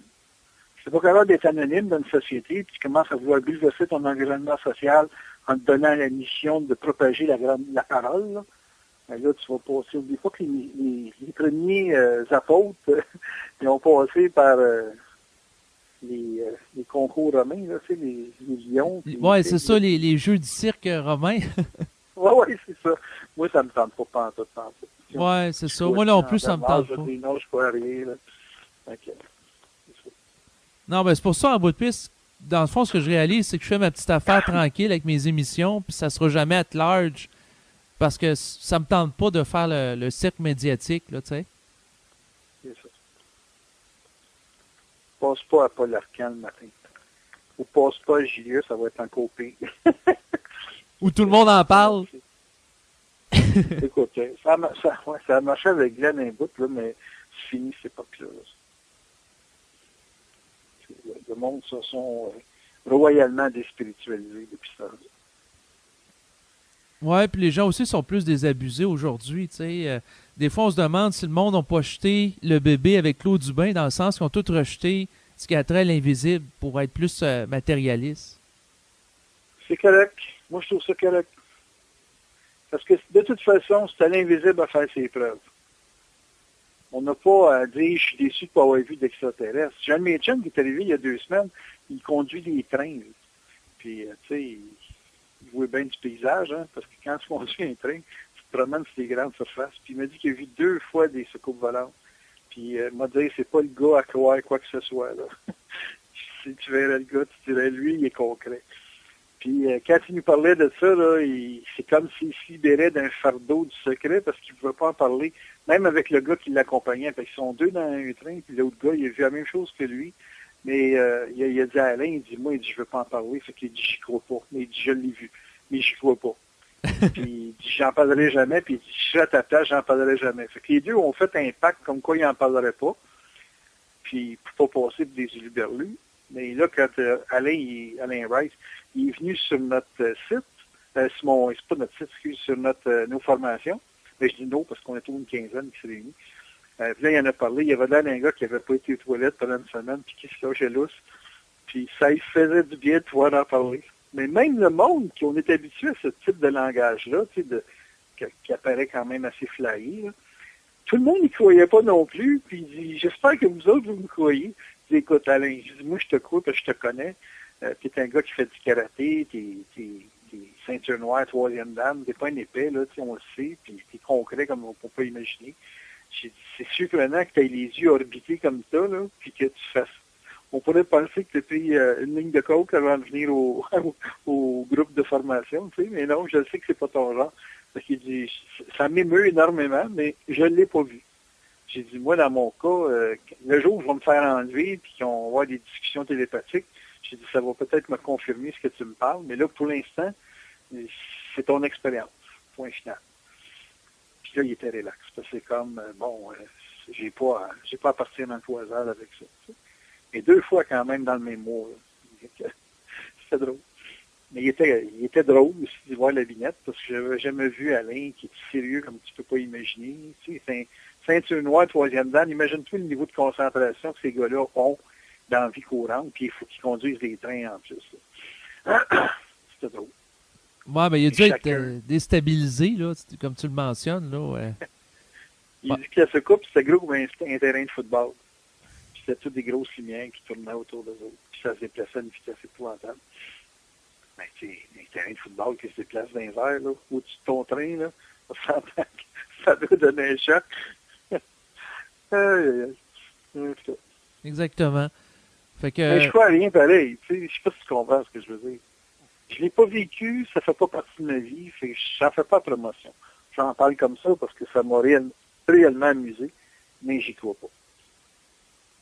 Ça veut pas dire que ça n'existe pas. C'est pas parce que moi je crois pas que ça n'existe pas. Mm-hmm. Parce que les gens disent tout le temps, ouais, mais quand on croit pas, on nie. Mais je nie pas, là. J'y crois pas dans le sens que ça fait pas partie de mon expérience de vie. Fait que les gens, s'ils veulent être intelligents, ils ont juste à suivre ce que Bernard parlait. C'est pas nous autres qui pensent. Les pensées viennent d'ailleurs, etc., etc. Et puis, pas croire. Pas croire, ça veut dire que quand tu suis plan matériel, si ça fait pas partie de ton expérience, ça peut exister, mais ça veut pas dire que tu l'as vécu. Moi, ils me disent que le champion du monde, il mange 23 hot dogs de filet dans un temps restreint. Écoute, moi, à 3 hot dogs, je suis plein. Le gars, il en mange 23. C'est un Japonais ou un Asiatique qui gagne ça. Je crois pas. Il a la boule filmée, je crois pas pareil. Ça n'a pas d'allure. 23 hot dogs. OK, ils sont pas réjouissables, ils sont là. Mais quand même, je crois pas. Mais ça veut pas dire que ça n'existe pas. C'est juste ça que je veux mettre en relief. Ouais, exactement. Vous pouvez nier les choses, mais ça ne veut pas dire que ça n'existe pas. Non, c'est ça. C'est pas parce que tu le vois pas que ça n'existe pas. C'est comme les autres dimensions qui composeraient le cosmos, tu sais, autre que la dimension matérielle, tu sais. Ouais, je suis d'accord avec toi là-dessus. Ouais. Chacun son expérience. Exactement. Mais au niveau de la vibration, tu sais, comme le cas de la personne qui dit avoir vu des soucoupes volantes ou l'autre personne qui dit avoir mangé des hot dogs, est-ce que toi, tu peux lire dans la vibration que la personne dégage, si elle te bullshit ou elle te bullshit pas? Oui, oui, mais ça ne fait pas partie de mon expérience personnelle. Ça, je te dis, suivre une vibration, c'est pour ton développement à toi. Mais ça ne veut pas dire que suivre une vibration, c'est faire ou exécuter les vies comme un autre. Parce que là, c'est de l'endoctrinement, là, à ce moment-là. Tu essaies d'être comme l'autre. Puis c'est peut-être pas ta vie d'être comme l'autre. Ça te rend pas moins intelligent parce que t'es pas comme quelqu'un. Exactement. J'ai une amie qui, tu sais, elle s'est acheté une carabine, là, ça lui a coûté 3500 pièces. Elle a acheté ça devant moi, un télescope carabine. Puis, elle tire, elle est bonne, moyenne. J'ai une amie qui est venue, qui n'a pas de carabine, elle n'a jamais tiré de sa vie, puis elle est meilleure que l'autre, avec un calibre plus gros quand même, mais c'est pas un avantage nécessairement, parce qu'elle a plus de recul. Puis elle bat tout le monde. Elle bat tout le monde. Il n'y a pas personne qui s'est pas fait battre à battre par elle. Puis elle n'a jamais tiré de sa vie. Là. Elle a tiré 3 fois, puis après ça, j'ai embarqué sur une compétition, un peu par surprise. Tiens, je te mets une feuille de compétition. Vas-y, embarque, t'as 12 balles à tirer. Elle a planté tout le monde. Fait que tu vas dire, ça se peut pas. Ben oui, ça se peut. J'ai la carte chez nous. Ils sont record chez nous. Elle n'a jamais tiré. Elle a tiré dans notre vie, tu sais, on s'en fout. C'est meilleur. Point final. Fait que c'est des cas. Il y a des cas qui apparaissent comme ça. Là, puis, elle dit jamais ça. Elle a dû m'acheter une carabine à un moment donné. C'est évident, t'as le talent. Tu sais, c'est hallucinant comment t'as le talent. Là. Ouais, Après, ben, 25 cents. ouais. Ben, il y a des cas, hein, tu sais, comme la jeune chinoise, je pense qu'elle avait 4 ou 5 ans, puis elle jouait du piano comme une professionnelle, ou ben il y avait une autre fille qui Voilà. chantait l'opéra, puis elle était très jeune, là, à American Got Talent, là. Ah ouais, j'en ai vu beaucoup de ça. C'est des cas extrêmes. Là. Ben, c'est ça, ça existe. Mais quand c'est pas dans ta vie, là, tu sais, c'est comme, t'as pas à croire. Mais moi, quand je suis là, je la vois tirer, la fille. Elle tremble en plus. Elle a comme le Parkinson. Elle tirait du pistolet, là, puis elle shakeait, là, puis elle était full target, pareil. C'est hallucinant de voir quelqu'un trembler avec une carabine, puis tirer les bullseye sur le test. Tu dis, fuck, la balle, ça est parti, j'ai entendu. Puis quand ça se fait ramener à l'acide, elle est dans le centre, là, tu sais. Le centre, c'est 11 points. Elle en a 2-3 par feuille, des 11. Puis t'as vu, elle shake avec la carabine. Ça n'a pas de saint bon sens, hein. Mais c'est ça, ça existe, tu sais. Et c'est pas une histoire de croire, c'est une histoire de le vivre.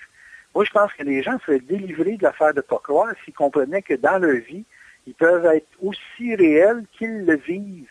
Et non pas qu'ils le pensent. Moi, je me bats contre la pensée dans un sens, parce que je dis aux gens, vivez donc ce qu'on vous parle, pour que vous ayez une capacité de vérifier si c'est astral ou si c'est de l'esprit. Je dis, ouais, mais on se met à risque. Ouais, mais t'es à risque anyway, parce que si t'es pas conscient, tu seras pas conscient à 360 degrés. Fait que pour être conscient, il faut que tu vives des choses, il faut que tu les vives. Oui, mais il y a des risques. Ben oui, c'est ça, la vie, c'est un risque. C'est un risque jusqu'à ta mort. Quand tu vas être mort, tu prendras plus de risques. Tu vas t'en laisser un autre temps. Puis peut-être que ces autres temps, il y a d'autres genres de risques. Mais il y a une chose qui est certaine, c'est que pour te faire l'œil, pour savoir ce que tu es, il faut que tu explores des choses. Et c'est ça qui est la clé là-dedans. On parle d'avoir des ressources pour faire des choix. Mm-hmm. Moi, je dis on n'a pas de choix parce que si on ne développe pas nos ressources, on limite nos décisions. Mais pour avoir des capacités d'emmener un être à prendre des décisions, il faut qu'il explore. Tu prends bien plus dans l'exploration une mesure de toi-même, de se connaître, de se vibrer pour avoir une mesure de ce qu'on est capable de réaliser. Ça clôture bien ta soirée. Oui, je trouve que ça conclut très bien, là, parce que tu nous ramènes à l'action, ce qui est fondamental, parce que souvent les gens sont passifs, puis ils passent pas à l'action, on fait juste parler supramental, puis ça demeure de la théorie.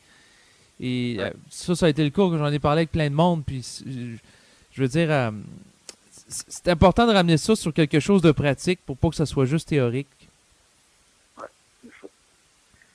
Je suis bien d'accord avec vous, mon cher Nao. Ah, ben, je te reflétais ce que tu me disais, fait que ça m'étonne. Je pensais que c'est toi qui l'avais descendu, ça, là. OK. Je trouve que ça n'a pas d'importance d'où ça part, d'où ça vient. Hein. Non, c'est ça. Exactement. Fait que, ben, écoute, je te remercie beaucoup, encore une fois, d'avoir accepté l'invitation pour venir à mon émission et d'avoir généreusement répondu à mes questions. Puis, Hey, on n'a pas eu de pause café, hein? Ah non, ça a été d'une traite. Ouais, je pensais pas que mon téléphone t'a pris le coup. Je carbure la batterie, moi, là, je t'ai cassé de l'air. Ok. Il y a des gens aussi qui te souhaitent bonne fin de soirée, qui nous remercient, puis il y en a qui ont aimé l'émission aussi. Puis, fait que bon, ben, à bientôt, Daniel. Merci beaucoup. À la prochaine. Salut tout le monde. Bye. Bye.